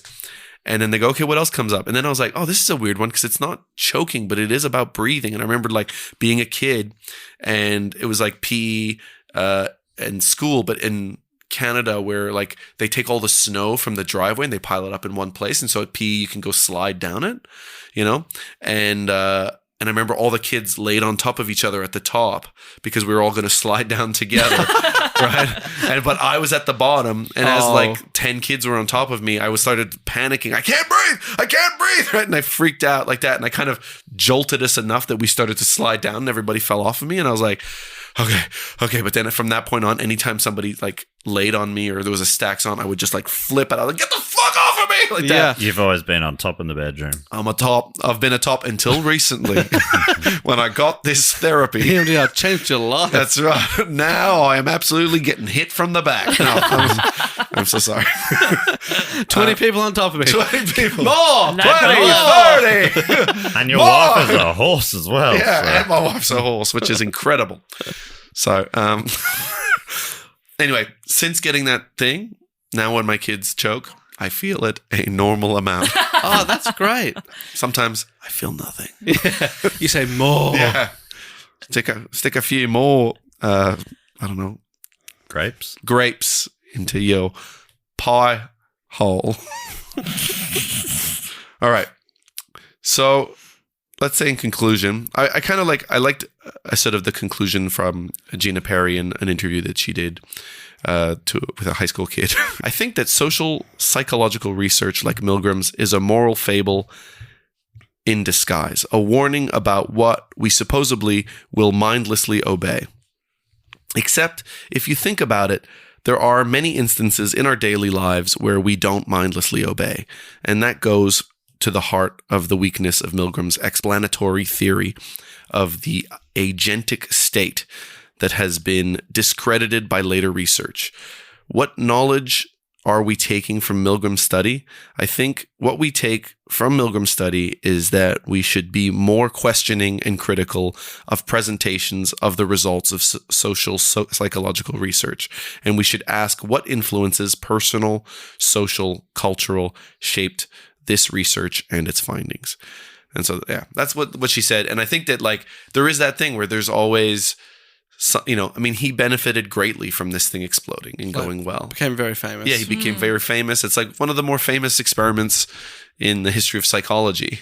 Even if it's like, oh, it's a bit unethical, but we learned something. That's kind of what people say. It's like unethical, but we did learn something about human nature. We're all deep down very evil and we'll do, evil things. Yeah. And I'm sure that there is still an element of truth to some of that, right? But not under these kinds of circumstances. It's not that simple. It's not that easy and things like that. And the experiment wasn't done correctly. Yeah, to actually show us correct results. And we all know about the 1 out of 40 times that they did the experiment. Yeah, and that's most of the time we hear that one, and then other times, 65% wasn't done properly, and the guy was he was meant to say 4 times, but he said 26 times. No, do it. Yeah, do it. Yeah, exactly. You're ruining it if you don't do it. Yeah, you're gonna ruin it. And also, it's still a result from 40 people. Like you can't.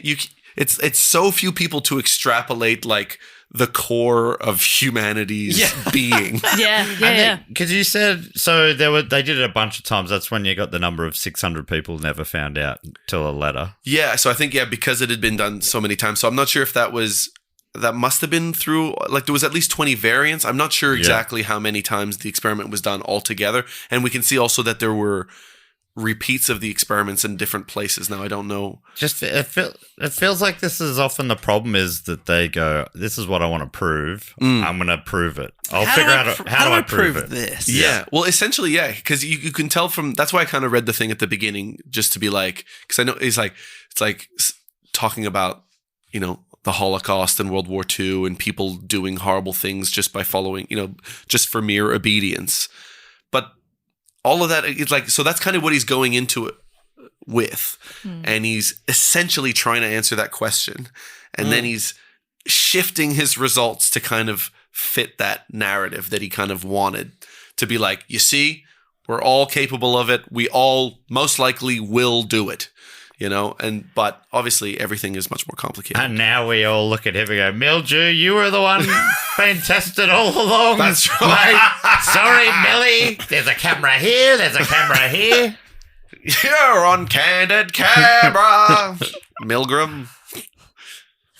Thank you very much. Can I ask one question? Yeah.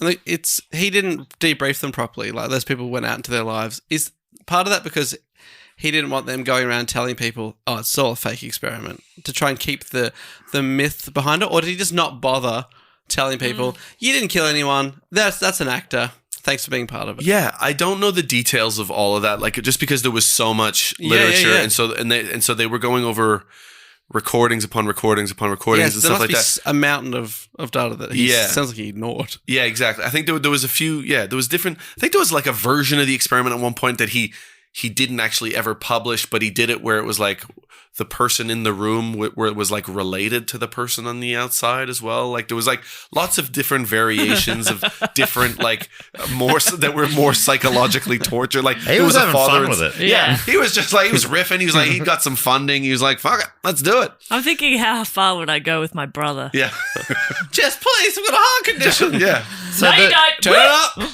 You gotta like record everyone's family members do it. Yeah, I think that was one of the ones where it's like they would go into a briefing. He would go into a briefing with the person and explain to them, okay, you're gonna actually act like you're getting shocked, and he just those ones he just made them get shocked. Yeah. It's the He's only like, way. I don't think you're a very good actor. It was actually easier to just shock. It's easier to just actually We need a real kill him. performance. Yeah.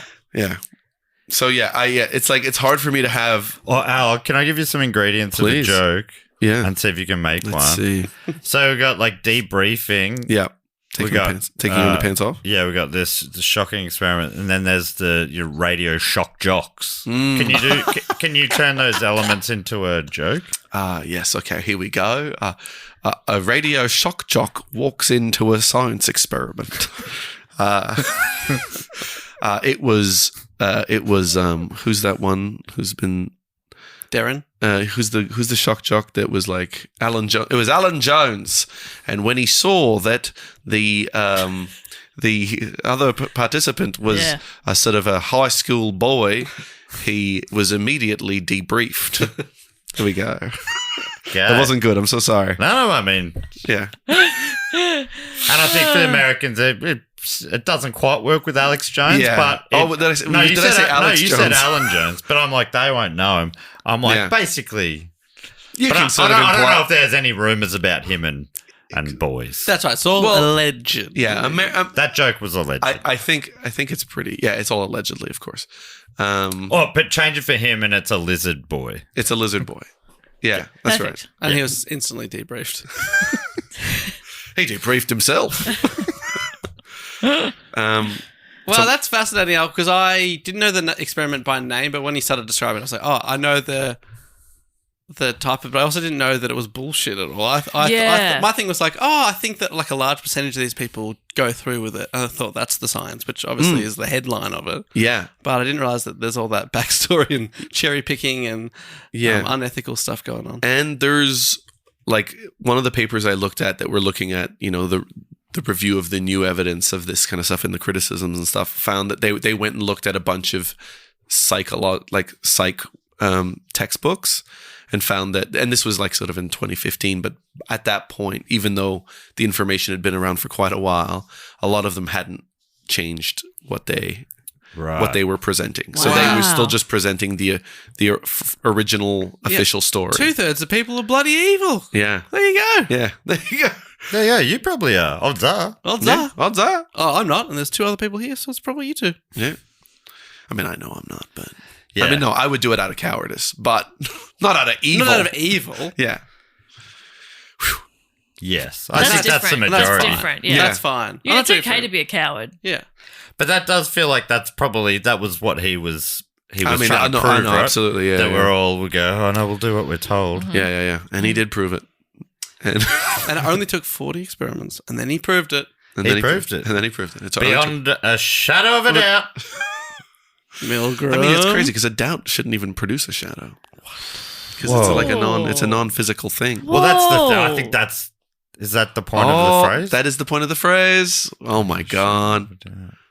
Yeah. Even beyond the shadow of a doubt. Is that right? It's quite beautiful, actually. Yeah. What a beautiful poem. Never thought about What a that. great language. Think about this. At one point, somebody made that up, right? Yeah.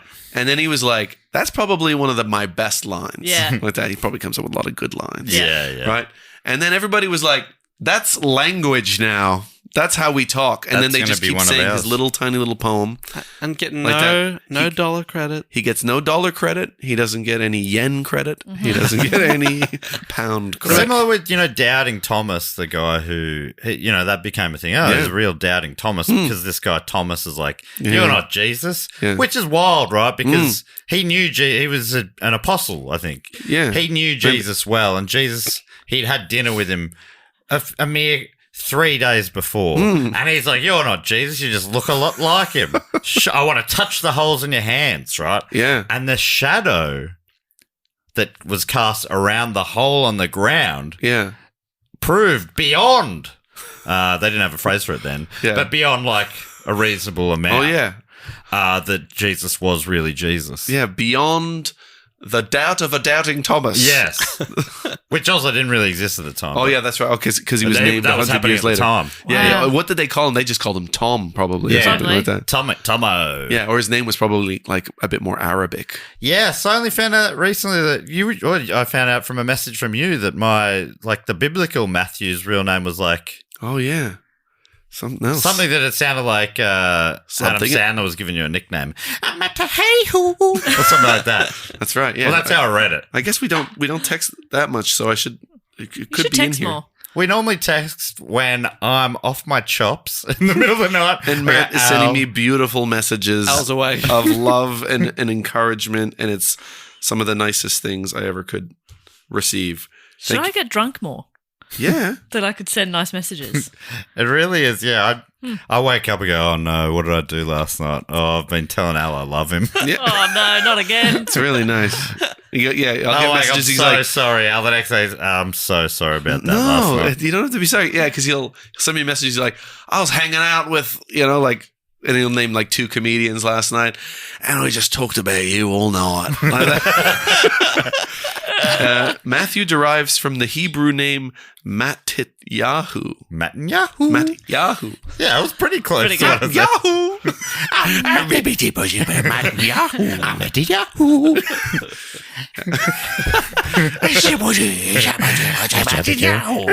They talk about you all night. I'm at the Yahoo. It's a very good Sandman. Thanks so much for the report, Al. That was fascinating. Oh, I'd never heard of it. Interesting. I know it makes sense. Jess has. She did psychological. And I'm a psycho. You're a psycho. Yeah. On multi-levels, this was the perfect thing for you to have both overheard and relearned. Yeah, that's right.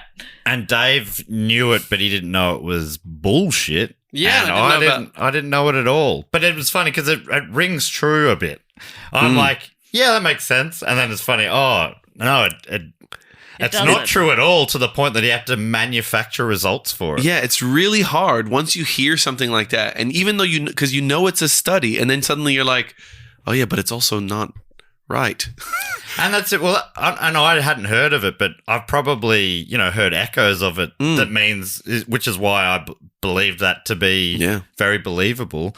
But it should be famous for a much more positive reason now. It's like, yeah, they try to prove that we're all sort of inherently basically ready to kill. Yeah. But we're not. Oh yeah, one last thing is I remembered that there were some people that had reported that basically they had seen, they kind of didn't really believe it. They didn't really believe that the university would let you hurt somebody. Right. And that's another big thing is that, so they didn't believe that they would, so they kind of like, they were going up, and so then they looked at like the people that did believe and the people that didn't believe. So like the people that did believe that they were actually shocking people, and the people that didn't believe, they actually had very different rates, because the people who didn't believe that they were actually shocking tended to go all the way to the end because they were like, well, there's no real consequences. This is actually meaningless. Yeah. In terms of the I pain. feel like, that's what I was trying to think about how I'd feel back then. I don't know. But now I'd be so skeptical. Any psychological thing, I just think I'd be overthinking it to the point of going, this is a test. Yeah. What they're telling me isn't the real test. Yeah. There's another, I'm the test. Yeah. It's all a test. Everything's a test. But I'm not You'd be believing right. it. It's been this real straightforward test. And I'm like, oh, we're still in the test. They're going to follow me all the way home. Yeah. They're still watching me now. Yeah, I'll keep my curtains open so that they can Just take for ease for them. They can take their notes and stuff. While I'm debriefing. Now that was fascinating stuff, Al. And what a way to bring up the penultimate week of Block 2025. Yeah. Bringing it up. But now that takes us to everyone's favourite section of the show. And I'm sorry to tell you this, Al, but most listeners, I think, skip the report and they just listen to this. But they love hearing us celebrating our Patreon supporters. Without them, obviously, the show and the network that we have built up would not exist. Yeah, of course. They're tremendous, by the way. They are tremendous, each and every one of them. So that's why we like to spend about a half an hour at the end of each episode to tell them that we love them and we appreciate them. And the first way we do that, I should say, if you want to be involved, if you want to be loved. Yeah, hey, there's a website for you. Sign up at patreon.com/DoGoOnPod. Get you all sorts of things, including 4 bonus episodes a month, bonus reports, bonus movie club episodes, Phrasing the Bar, a D&D campaign, a bunch of little games we've made up, like Am I a Dead Woman, our take on an Agony Aunts episode, sort of segment, heaps of different stuff. And you get access to all of that if you sign up on a certain level. That's right, as well as ad-free listening and video podcasts. That's right, we're videoing now. Woo! We're waving. Hi. So, yeah. Sorry. Okay. And it's Dave's favourite actor in the room. Yeah, that's right. We've hardly mentioned it, but yeah, you get access to the full videos now. And the ad-free feed. And but the first thing we like to talk about is people on the Sydney Scheinberg level or above, a bit of a deluxe level. And if they get all those things we mentioned, but they also get to be in this section of the show called the Fact, Quote, or Question section, which actually has a jingle, goes something like this. Fact, quote, or question. It was like the ding was the electrocution. That's good That stuff. was the bit I was That was doing. good acting. What would it sound like if Arnie, for example? Oh, yeah, you of do all the ding celebrities- again. All the celebrities. And you up the ding. Okay. All right, and we'll see how the ding affects Arnie. Do you need me to sing first? But yeah, that's part of the experiment. Fact, quote, or question. Get to the chopper! I'm being shocked!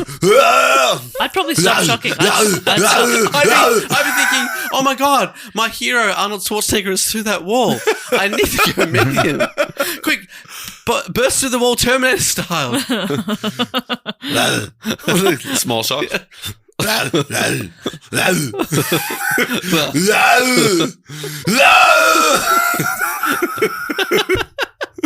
It really transforms your whole face. Yeah, that's worth paying for the video version. Yeah. All right, so we've got 2 facts, quotes, or questions this week. The first one comes from Jocelyn Kravitz, and they also get to give themselves a title, and Jocelyn's title is Aspiring Optimist. Thought it was optometrist there.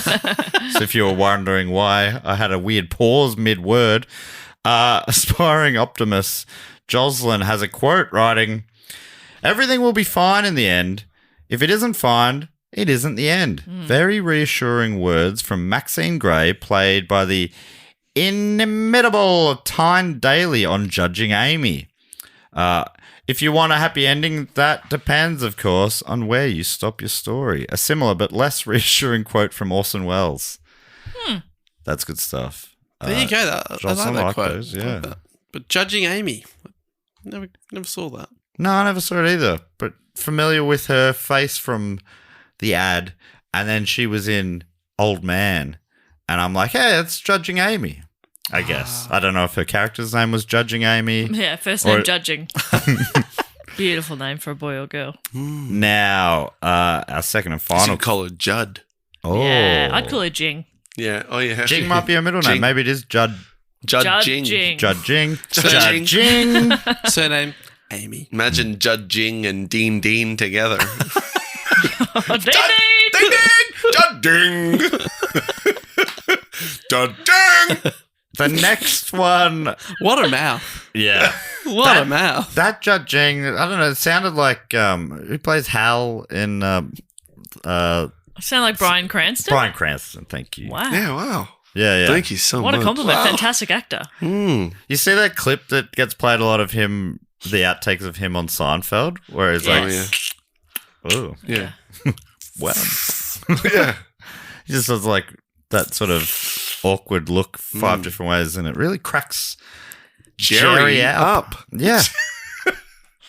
Jinx! 1, 2, 3, 4, 5, 6, 7, 8, 9, 10. Skint!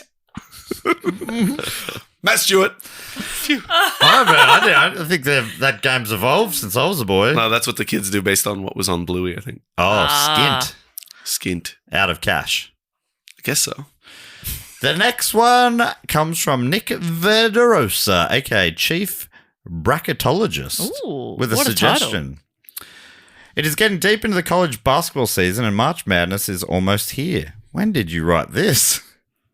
I know this was written in October. March Madness is almost. Wow, it comes around quicker and quicker every year, doesn't it? March Madness. Yeah, would have been just about as far from it ending as it was beginning again. Anyway, That's so how Christmas feels. if you are thinking of filling out a bracket, I don't know. Any of you ever done March Madness? I don't really know. I don't. Is that where you dress up? Oh, yes. Is that what no, it is? I don't think so. It sounds like it's like filling out a spreadsheet. You sort think of you're thing. Mad Monday. Oh, I'm thinking of Mad Monday. Yeah, I think it's an American thing, I think. Okay. So it's a basketball thing, is it? Basketball. I think it's college basketball. Oh, okay. as well. Yep. You pick a I have a team? suggested team for you to pick, the Maryland Terrapins. That is my team. Really? Yeah, I think we did that on an earlier episode because they have this crazy flag there with like black and yellow checks and red and something checks. And the Terrapins, I can't remember why, but that's my alma mater. Not mine, that's Nick. Nick, thank you. Nick's alma mater, which is the equivalent of Dave's Latrobe. Alma mater. Nick Alma Salmamater mater, would be is a it? great name. Nick Salmamater. Nick's alma mater. Yeah. The University of Maryland, Nick's alma mater, is a great school with great basketball history. Both our men's and women's teams are ranked in the top 25. The school embraces the best state flag in the US. Look it up, mate. I remember it. And puts it, maybe Nick was the reason why I go for this team, and puts it all over their gear. Oh, and the best part, their mascot is a turtle. Our rally cry is "Fear the Turtle." I know. Is that what a terrapin is? Is a terrapin a turtle? I have no idea. Is it like PT Aeropin? No, it's just semi-aquatic turtle. TERRAPIN. Semi-aquatic. Yeah. I know you talk about a certain school that Jordan went to, but I think this is your best bet for a college basketball team to root for. If you accept, especially Matt, I'll trade you a Terps hat for a St. Kilda hat when you come to the US. I'm in. That sounds awesome. Go Turtles. Fear the Turtles. I think it might even be a tortoise. Is it? It's one of those ones where all tortoises are turtles, but not all, or something like that. Yeah, right? yeah, that's good. Okay, I like that. Because Much like, and on an episode a month or so ago, Dave and Jess laughed me out of the room when I said that I think squares are rectangles, or the other way around. Yeah, rectangles are squares. But it was true. No, squares are rectangles, yeah. Yeah. And they laughed you out of the room? They laughed me out of the room. I don't think we laughed. We were confused by everything we were all saying. You guys should apologize him back into the room. Yeah. Thanks so much to Nick and Jocelyn. The next thing we like to do. Why did you do it?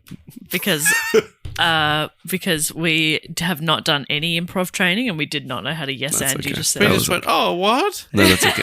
We went, oh, we're frightened. What he's saying doesn't make any sense. What? But we're not at a theme park. Why are you pretending like you are at one? That's so weird. This is a stage. I've never been to this venue. I'm not your aunt. What? What? Oh, why are you doing a funny voice? I know your voice. That's not it. That's not your voice. What? I'm frightened. I'm so scared. Oh, there's people are looking at me. I'm I think I'm having a breakdown. Oh, why am I facing the opposite way to everybody else? Oh, what?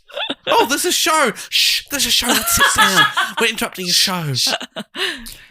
So the next thing we like to do is shout out to some of our other fantastic supporters. Jess Lumber comes up with a game for this one. Any thoughts, Bopper? I was going to say maybe like what level of voltage these people got to, but we could also do what unethical experiments they participated in or came up with. I like the first one because it's just like naming numbers. Yeah. 58 volts. Do you have a random number generator or a random unethical experiment generator? Random number generator. Okay. You know what would be a good one? A good psychological experiment. Oh, save it. You can do it for the first one. Okay, sorry.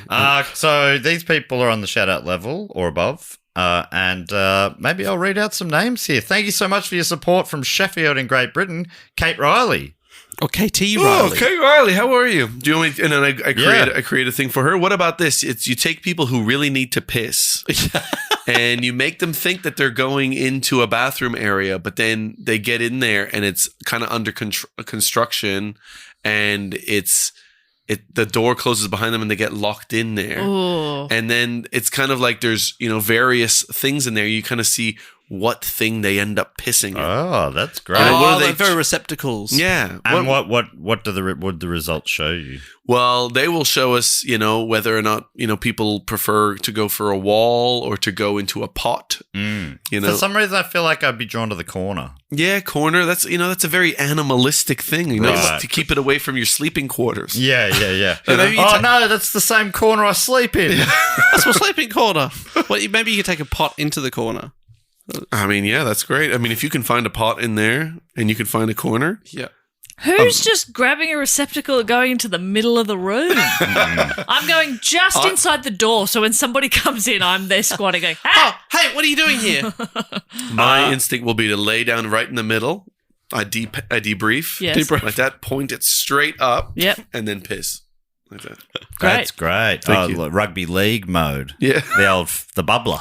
The bubbler. And I have a rugby league to you. Now, Jess, do you have a number? Yeah, 817 Ooh, volts. that's big. All right, so Al, if you've got one, you can give us a psychological experiment, and Jess can give us a number of volts. That's all I have right now. Yeah. I just want to double check hang on. I've put the minimum. It's generating random numbers between 1 and 1,000. Is that okay? Yeah. Wow. I mean, the sky's the limit. Could be anything. Do you want it to be higher? No. Dave, Okay. do you I want love to it. I think read it's one the out? best. I'd like to thank from a location that is unknown to us, Al. That means they haven't given their address, which means they probably won't receive a Christmas card from us. Oh, no. But that's okay. But we can only assume they're deep within the fortress of the moles right now. Hello and thank you to Chris. Oh, Chris, Oh. do you have another Chris, what about this? You put bugs in their sleeping bag. Oh, this is good. This is good. And then you observe how nice they are to the bugs. Oh, yeah. And you okay. conclude whether or not they have evil in them? they have evil in them and whether or not they should feel bad for the Chris rest of the killed term. 48 beetles. Yeah. Let me tell you, I'm evil then. They were harmless beetles, No, actually. what if you tell that to, like before, part of the camping thing is like, oh, the great part about this campsite is they've eliminated all the poisonous or venomous animals in the area. So anything that you see, it can't harm you. Can't harm then- you. And in fact, they're a very important part of the ecology. Yeah, that's right. And yes. even though they're small, they're big for beetles, they're actually all babies. Yeah, so you put that there, and despite that, Chris has killed 48 of them. Yeah. Oh, Sorry, Chris. Anyway, thank you for your support, Chris, even though, you have that darkness within you. Chris is also going to 523 volts. Oh, Chris. Probably deserves every last volt.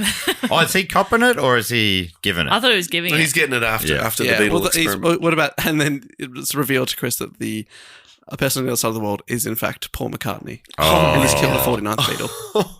Oh my gosh, a 49th beetle.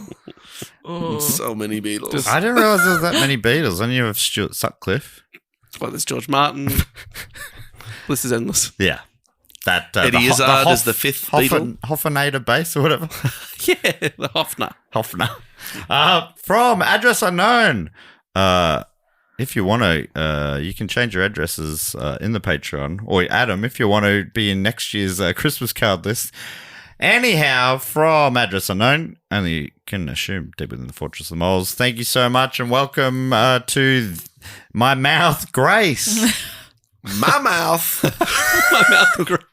Grace, maybe surname is starts with L. I never know. I don't want to dox them. I don't know if that would be doxing a person. I don't know where you're from, and your surname might be from your email starting with L. Yeah. Okay, an experiment. What about Einstein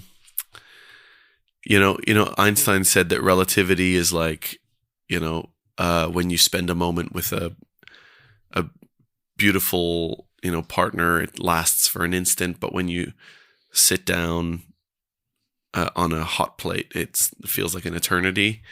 Something to do with that. Maybe kissing someone while you're sitting on a hot plate. On a hot plate. Okay, and then how long your does it perception feel? of time. Perception of time whilst kissing someone while sitting on a hot plate. It starts as a sort of a pretty hot plate. Yeah. And the person you're kissing is pretty hot. Yeah. And then they up the hotness of the plate, but also of the person you're kissing. Yeah, that's cool. Like physically attractiveness. Yeah. They get hotter and hotter until they're like the hottest they can be. Yeah. To your taste. White hot.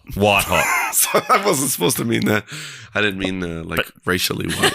But really hot. But really hot. What about... Because that is not... is that the hottest? I don't think so. No.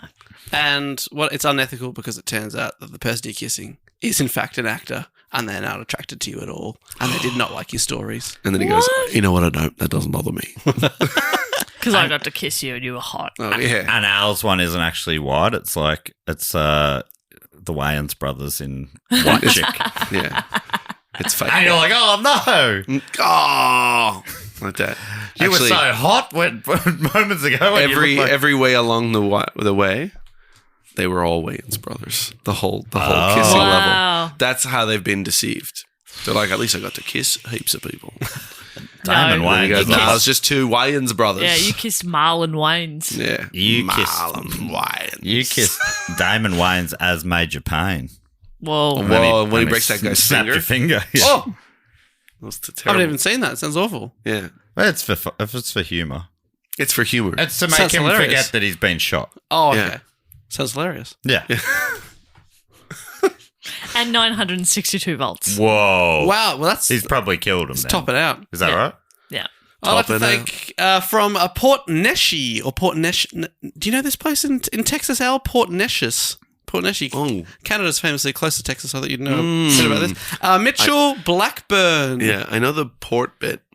Oh, yeah. Heard of that. Mitchell Blackburn, thank you so much. What about... Does Texas have any... Does it touch the ocean?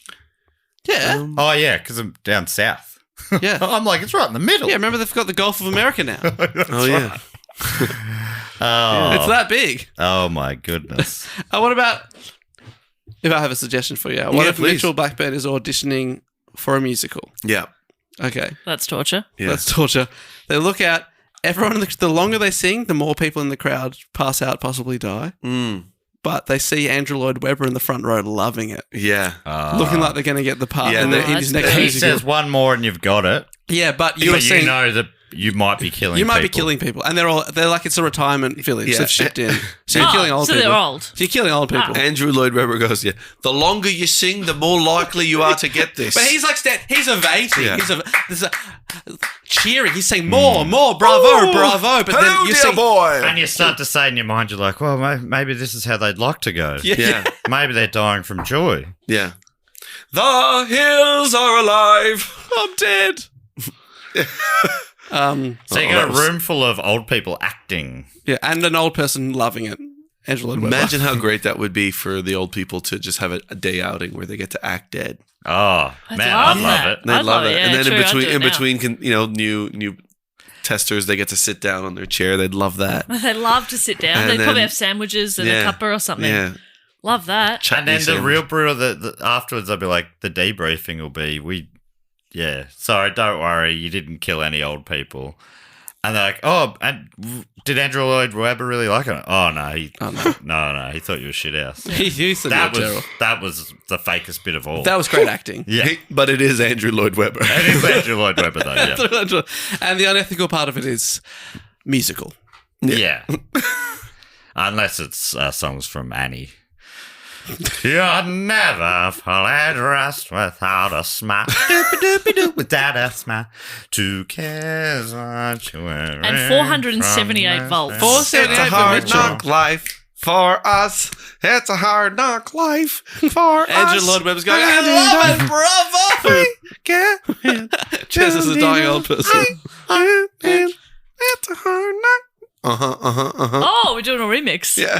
From Leeds in Great Britain. Thank you so much to Helen. Helen, now, do you have something here? Helen the felon. I'm about to, but if you Well, say I was just gonna. I haven't thought of anything, but I was gonna start talking and see what happened. Yeah. What about finding out? You actually sign them up part of this thing, and you say they have to download an app. And what the app does, there's little like quizzes in there, but what it also does is it somehow lets you see your partner's text messages and stuff like that. Oh, okay. And then the test is whether or not you tell them. Yeah. Yeah. That's a good one. I imagine most people would just tell them. Yeah. Of course, you go, man, for some reason I'm starting to see your texts. I was like, why am I getting all these texts that don't look like they're from me? And then I saw it's your friend Judy. But then I guess that they could they'd up it so that it was like Goss. There was some message that kept coming through from like a guy that was in their phone as like hunk or babe from work. Yeah. That's interesting. When they put them in as babe from work. And then I'd just be like, might be a pig. Can you tell Judy to stop texting me? Or you. And a number, please. And tell Judy. Can I get that hunk's number? Yeah. Can I see a picture of the hunk? Yeah. Will he let me kiss his abs individually? Oh, how many has he got? Well, 6. 4 of them. Or 4. 8. You only got 8, sorry. Do we need voltage? Yes. 501. Oh, another dead person. Pretty good. We've killed another. We've killed another. Oh, now, Dave, do you want to go over to Al's home country? I would love to. From Ottawa. Have you heard of that place? Yes, I the went capital, there. isn't I it? went there this very year. Oh, Yes. really? What's it like? It's, you know what? Better than you would think. It's kind of like, it's a bit I like think it'd be Canberra. really good. Yeah, is it planned, is it? It's, no, it's not planned, but it is the capital. Yep. And so there's a lot of, I think, like, people who work for the government there. I think apparently one of the most bilingual cities in the world. Really? Because, people who work for government have to speak both English and French. Really? Yeah. I mean, this person would tell you all about it. Well, they might. It's Rhys Williams. Rhys Williams! On your race, we've actually got 2 people in the room who are bilingual French and English, which is the basis for this this test, isn't it? That's right. Yeah, this next test. It's a French-English-based test. Yep. And it's where you take a language, you find out the language that your person speaks, and then you get them to talk to somebody who is going to be, giving them $100, and then who's getting them like an opportunity to get $100, and then another person who is seen as beneath them. Right, and then they both make up words, put words that aren't yet words in the sentences, and whether or not which person he's more likely to correct. Oh. Yeah.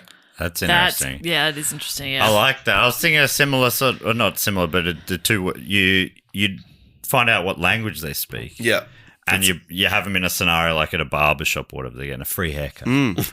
And they don't, the barber is an actor, but they supposedly don't realize that their customer speaks this, and they're talking privately in the language that is like an unusual language for the area. Oh, yeah. And then the test is whether or not they go, I understand what you're saying. Sorry, please, if you... Oh, yeah, if there's like the person being tested, it also speaks that language. Yes.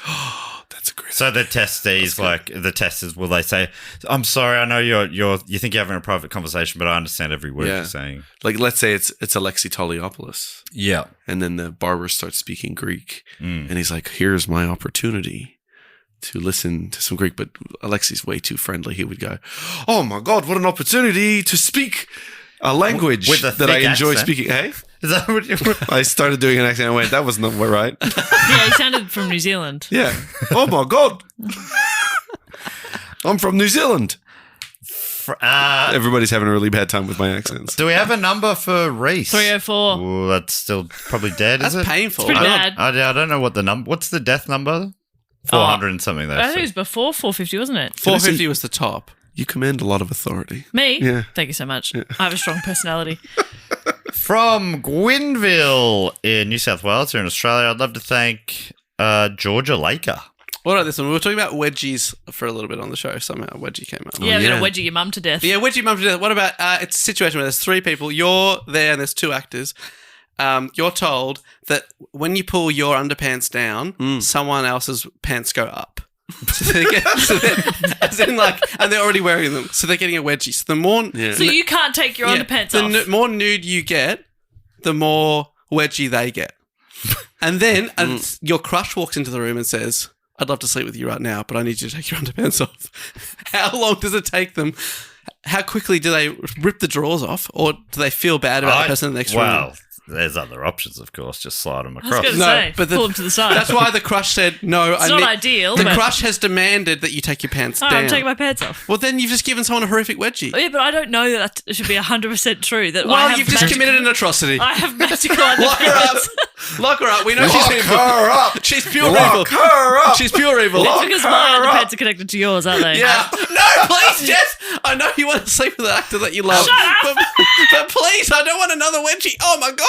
I'm bleeding. As a scientist, how do you feel ethics-wise about paying an actor to sleep with a test subject?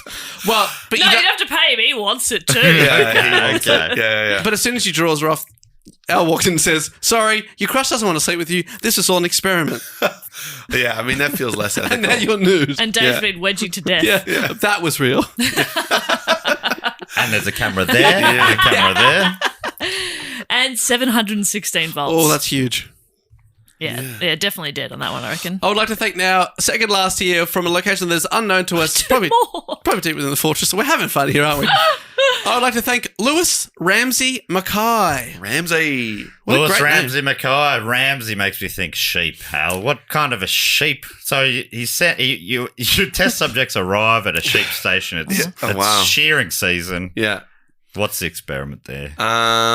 You know what's happening is that there's a bunch of people with luggage going through the sheep thing, and they're like, I don't know, maybe it's a tourist, a bus has come through, and they accidentally, with their bags, press up against the test subject's crotch with their bag, and there's a pressure sensor in it, and they measure how much pressure is required on the guy's crotch before he moves away. And says, "Ow, my crotch!" And or goes or does he push it in as well? I don't know. So we're testing politeness, but also pervertedness. Yeah, pervertedness and politeness. That's just a twofer. Yeah, 2 for 1. That's great. Imagine that, the polite pervert. Well, sorry. I'm very polite, and I'm a pervert. And I love it. Oh. And, probably, I think this is going to test very positively because their voltage is only 57. Yeah. You go, I'm terribly sorry to disturb you. Can I see your boobs? That's the polite That's nice. Terribly sorry. Can I please have a look at your bosom? Yeah. Pardon me, miss. I know we're just strangers. I have a raging hard on. Yes, I'm absolutely rock hard. And that means finally this week, I'd love to thank from again, address unknown, deep within the Fortress of the Moles, is Ryan Gray. Ryan Gray. All right. Okay, Ryan. Rygra. Yeah. What are we thinking for Ryan Gray? Ryan Gray. So I'm thinking grain. And he's in a silo. Silo. Right? He's in a silo. He's sinking. And he's sinking in. Yeah. And, okay, and then you are a monster. Yes, but what's... Yeah. Okay. No. Wait. Okay, no, wait. Stop, no, how about this? Stop addressing Jess in the middle of Yeah. Now, how about this? But what's the experiment? They lay you underneath a bed, and you've got to wait there, and numerous people walk by, and you've got to lay there for the whole day, and it's the number of people's legs. They want to see how many people's legs you grab whilst going, ah, like that over the whole day. How many people are walking past? Oh, the bed's in IKEA. So there's lots of people walking through. And is it... are you encouraged to do that, or they're just like on the off chance? Or they just say every time you do that, a baby gets a meal you get in a war-torn country. Yeah. And they say, every time you do that, no, maybe that wouldn't help, That would sway them to do it. Yeah, but then people walking past start having heart attacks. Yeah. Is it worth it? You just... because everyone... Again, we could feed that man to the baby. Yeah. One out, one in. Yeah. I think we've straight into the baby's mouth. Yeah. We were meant to be coming up with unethical experiments. True. I think we've done it. True. So thank you so much to Ryan, Lewis, Georgia Reese, Helen, Mitchell, Grace, Chris, and Katie. So we need a number for Ryan. And Ryan, this is a random number generator, and our final number... No. 69. Oh, my God. You did it, Ryan. What a way to go. Oh, I'm terribly sorry. That 69 votes gave me a rock-hard boner. Sorry about that. A rock-hard boner. That leaves us with just one last thing to do, which is to welcome can you some believe people... there's more? I like it. Into the Triptych Club. This is for people who've been on the shout-out level or above for 3 straight years. Dave, you got a few things to talk about here. Tell us about the things. This, like Matt said, it's our theatre of the mind, clubhouse where people come on in, Al, and we welcome them in, and we treat them to a lovely time with games, entertainment, music, a place to sleep. There's a place to piss. You don't have to get a receptacle and go to the corner. Yeah, great. Have those toilets have been reopened, haven't they, Jess? Yes. Finally, they are reopened. I ruined one of them, but there's still 2 functioning ones. Thank goodness. 2, and there's nearly 1,000 people in this room now. So it should be fine. And do not go into the far left. I always book a band, Al. Yeah. You're never going to believe this. I book these bands. What have you done? These are such popular acts. Okay. Some of the people, like this band, they have to reform for us. They've been practicing for the last couple of years. I've been negotiating with their manager. So it's amazing. When you said the title of this episode, I couldn't believe it because I've booked in the 1960s and 1970s Dutch band Shocking Blue. Oh, Shocking Blue. So What was their song? What a get. Yeah, it was the big one. Their original one is Venus. They did Yes. I'm your Venus. Oh, yeah. I'm your fire. Your desire. The razor blade ad. Exactly. I still use Venus. Really? Because of that. Because I of still use Shocking Gillette. Blue. Because of Shocking Blue. Yep. That's a different song, I think, maybe. Venus That's Bon the Jovi. same. Yeah. Venus wasn't. I think that was the same. Was it? Yeah. Both songs sound the same. Really. Yeah, I think I got caught by. Yeah, you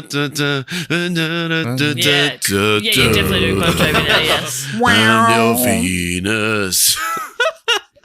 So, Shocking Blue are here tonight. Jess also always prepares some meals or Yeah. at least a drink. Well, I thought it was time to elevate our bar a little bit because, some of the food choices have been, classic pub grub, and that's awesome.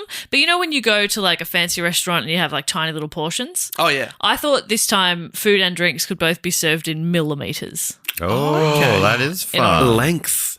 In milliliters. I thought there was a depth thing Yeah, in the glass. I thought the two. Yeah. Yes. Yeah. Yep. That as well. I mean, in many ways, all drinks are sold in milliliters. In that you just have a lot of milliliters. Huh. Yeah, you know what I mean? Like Yeah. 1,000 milliliters for a liter when you drink a liter of milk or whatever. Huh. I guess that's true. That is true. That's really interesting. Yeah. Does that ruin anything? Yeah. Yeah. Oh no. I thought it improved I'd like to everything. have 4 milliliters of steak, please. No. Liquid steak. Liquid steak. Ah, I'd liquid love that. Yeah, you would enjoy that, I'd actually. love to Blend up drink a it. liquid steak. I guess it's not that far from a pie, is it? Yeah. Wow. Just a couple of more blends. A blend of pie. You're good to go. How many people are in the Triptych Club? What a fantastic question. And Jess. can I also compliment you on that question? And Dave, on how good a listener you are. Thank of you. that I question. listened to everything that's said. And can I say that you also said it well? Thank you so much. And Do you think I should insure my voice? yeah. Sometimes I think about that. I'm like, what if there's something happens and I can't talk? Oh, yeah. Like my job's done. Oh, You go, no. I would like to do what J-Lo did to her butt to my Yeah. throat. But she also has she has a lot of money. I can imagine it's like Yeah. it must be expensive to insure a body part. Yeah. Especially But it's worth when it, though. when it's worth so much. That's right. We've Yeah, think got of the two in today, Papa. Excellent. All right. I'm ready to hype these people up as they run on in. If you hear your name, get in I'll there. hype you up. Thank you. And Well, Al, can you hype Jess up? Will that be okay? We just hype. We You just can hype. do this, We just Jess. woo You and can stuff. just- you're All right. Fun gal. Follow Thank my you. lead. So I'm on the door, got the clipboard open, ready to go, ready to welcome you in. If you hear your name, jog on in. Here we go. From Waldron in maybe Arizona in the United States, it's Rachel Hillard Brown. There's only one hill that I'm prepared to die on. It's Rachel Hillard Brown! Yeah! You can do it, Jess! Follow you forever. Good supporting gal. This is nice. And Thank you, Arnie. from Arnie's here too. address unknown, can only assume from deep within the fortress of the moles, please welcome in Matthew Tales. Matthew Tails never fails! Let's do it, Jess! I find it so It really funny. gets you every I find time. The face, everything about it. It's so funny. Now we do, and we're recording this episode slightly out of order, but we do actually have one inductee into the Triple Triptych Club Oh my gosh. this week. Someone who's been for 9 straight years on the shout out level or above. That's unbelievable. We haven't really talked about what we're going to do for them. I guess we just say their name and Kiss him. kiss them. Kiss them. An And bosom. oral kiss. Do we give them? We'll give them a what? Kiss. Oh, oral. Yeah. Okay. Yeah. Yep. Audible. Yeah. Audible. audible, and then they say, "I'm not Willie You know what? Nelson." Actually, the audiobook. You know what? I'm not Willie Nelson. I'm not Willie Nelson. The audiobook I was listening to on the way here at one point said she could then see an audible light bulb above his head. And I'm like, audible light bulb? What the That's fuck are you Like talking buzzing about? or something? That is weird. As in, like, she did something and he was confused for a Oh. second and then basically she was saying she could see he understood. Right. But audible Yeah. light bulb. I was like, wrong. The incorrect. only interpretation of that I can. And then I can drove come my up with- car into a tree. I that was would've so been- angry. Yeah, that makes sense. The only interpretation that I can make sense of it is ding. Yeah. Yeah. Ah, But she didn't yeah. hear that. She didn't Anyway, say that. Matt, one person. Do you say into a triple saw and audible? Yes. Hmm. So it's very confusing. No, not saw an audible. Oh, she saw an Yeah, audible. yeah, yeah. Ugh. I know, it was dumb. I'm upset about it. Arnie hates it. Yeah. Well, welcome into the Triple Triptych Club. Trip or titch, because it is almost Halloween. I think it's already been Halloween when this is Sorry, coming. it's almost That's Halloween's almost- next year. Yeah. It's Yeah, almost it starts next earlier and March earlier. Madness and Halloween. From Utah. Give me two. Give me two. Welcome in Daniel Ryan. Oh, Daniel Ryan.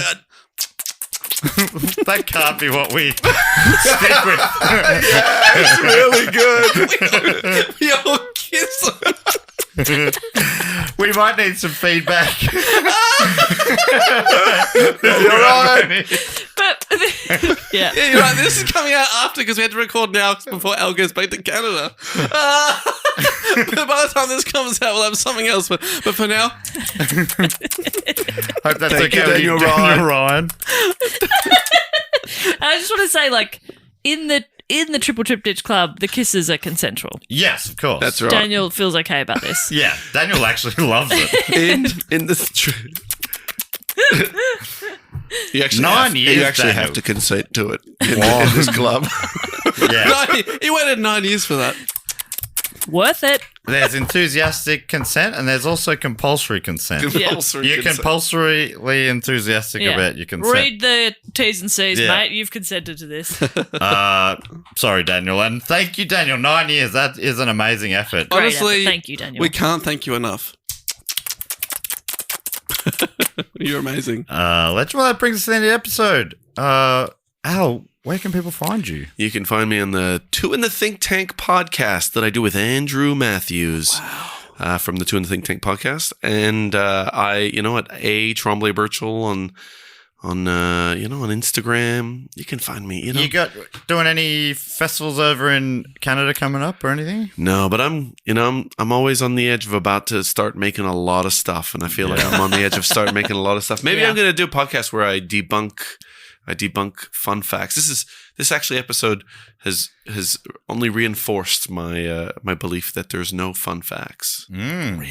If it's fun, it's not real. Wow. And that one was too fun that we all have a darkness inside us. Right. Yeah, you called defunct facts. Defunct facts. Defunct facts. Yeah, that's right. Yeah. First they're fun, but now they're defunct. Fact. Defunct. And that's how you finish each episode. Oh, that's really good. I have like a stamp sound effect. Or like an Fact. audible stamp. Defund. An audible stamp sound effect above their head. That's really good. Audible stamp. Well, that brings us to the end of the episode. Al, people should go listen to that show. You would have recently done your 500th episode of Think Tank 2, which I imagine is up on YouTube or something. Yeah, you can check it up on the Humdinger. I was on it. Man. You were on it. You were all on it. Yep. You were all on it. It was such a good time. Do you remember all those things you said? I laughed and laughed. Yeah, and contributed. That's right. Yes. I sat and watched, really, but... And contributed. Yes. And Dave contributed also. I tried. Yeah, you were really good. We all did our best. Yeah, and I was crumbling from tiredness. Yes. But I contributed. That's right. Contributed 500 sketches. What an achievement. Thank you so much. You guys did it too, right? Yeah. We all did Oh, it. What an my achievement. gosh. What an achievement by us. Yeah, we're heroes. And we all work really hard. Yeah. Anything to tell me before we go, Jess? Find us on Instagram, Do Go On Pod, Do Go On Podcast on TikTok, and our website is dogoonpod.com if you want to find information about upcoming live shows and all the other wonderful podcasts that we do. Woohoo! Well, thank you so much again, Al, for joining us. Thank you so much, Dave Warnicki, for joining me and Jess Perkins and Matt Stewart. Thank you so much for being here. Thank you so much for being here. Woo! And until next week, I'll say thank you so much and goodbye. Bye! We did it. Felt right. Can you do your Willie Nelson joke? Do you want It's not yours, but is it yours? It's not mine at all. No. Whose is it? I don't Or know. is it one of those I've of heard the world? Yeah, it's of the worlds. Do you really want me to do it? Yeah. What's the worst thing that Willie Nelson can say to you while he's going down on you? What? I'm not Willie Nelson. I don't know. For me, that hits. Oh no! All right. This was hot when it was Willie Nelson. This was acceptable when it was Willie Nelson. On the bone again. On the chode again. Okay. You were always on my crotch.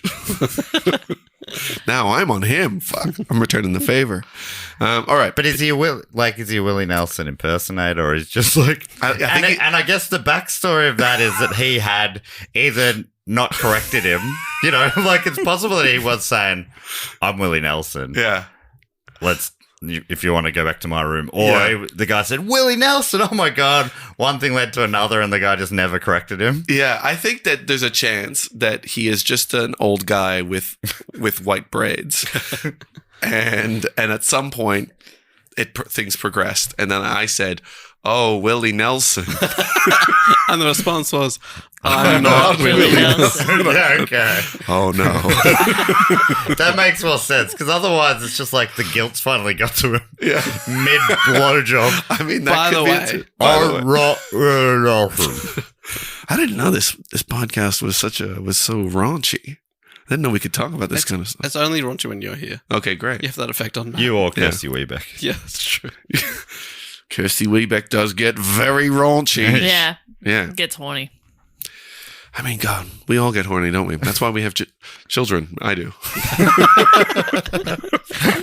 That's why I have children. That's why I got have children. horny. That is such a funny thing that I hope your kid's here one day.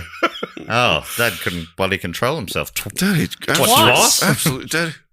Dad had to just get one off, and I was looking for just the perfect. Oh my God, I don't want to say this. No, I'm not gonna have to. You can choose not to. Okay, great. Let's start the report. AI is transforming customer service. It's real and it works. And with Finn, we've built the #1 AI agent for customer service. We're seeing lots of cases where it's solving up to 90% of real queries for real businesses. This includes the real-world complex stuff like issuing a refund or cancelling an order. And we also see it when Finn goes up against competitors. It's top of all the performance benchmarks, top of the G2 leaderboard, and if you're not happy, we'll refund you up to $1 million, which I think says it all. Check it out for yourself at fin.ai. The next evolution in football storytelling, Football Manager, is back in our lives. Made with the Unity engine for the first time, Football Manager 26 refreshes the managerial experience and sets the stage for you to define your football destiny. I still remember that one save where my non-league squad went all the way to the Champions League final. It was pure heartbreak in extra time, but that's the magic of FM. Every decision, every tactic, every touch of the ball tells your story. Experience the richest match days in series history, complete with enhanced player movement, the full Premier League license, and for the first time ever, the women's game. Thank you to the great friends at Sports Interactive, the great team behind FM26, which is now out worldwide across platforms. Step into the dugout and change the game. Don't forget to sign up to our tour mailing list so we know where in the world you are and we can come and tell you when we're coming there. Wherever we go, we always hear 6 months later, oh, you should come to Manchester. We were just in Manchester. We were just there, but this way you'll never miss out. And don't forget to sign up, go to our Instagram, click our link tree. Very, very easy. It means we know to come to you, and you'll also know that we're coming to you. Yeah, we'll come to you, you come to us. Very good. And we give you a spam-free guarantee.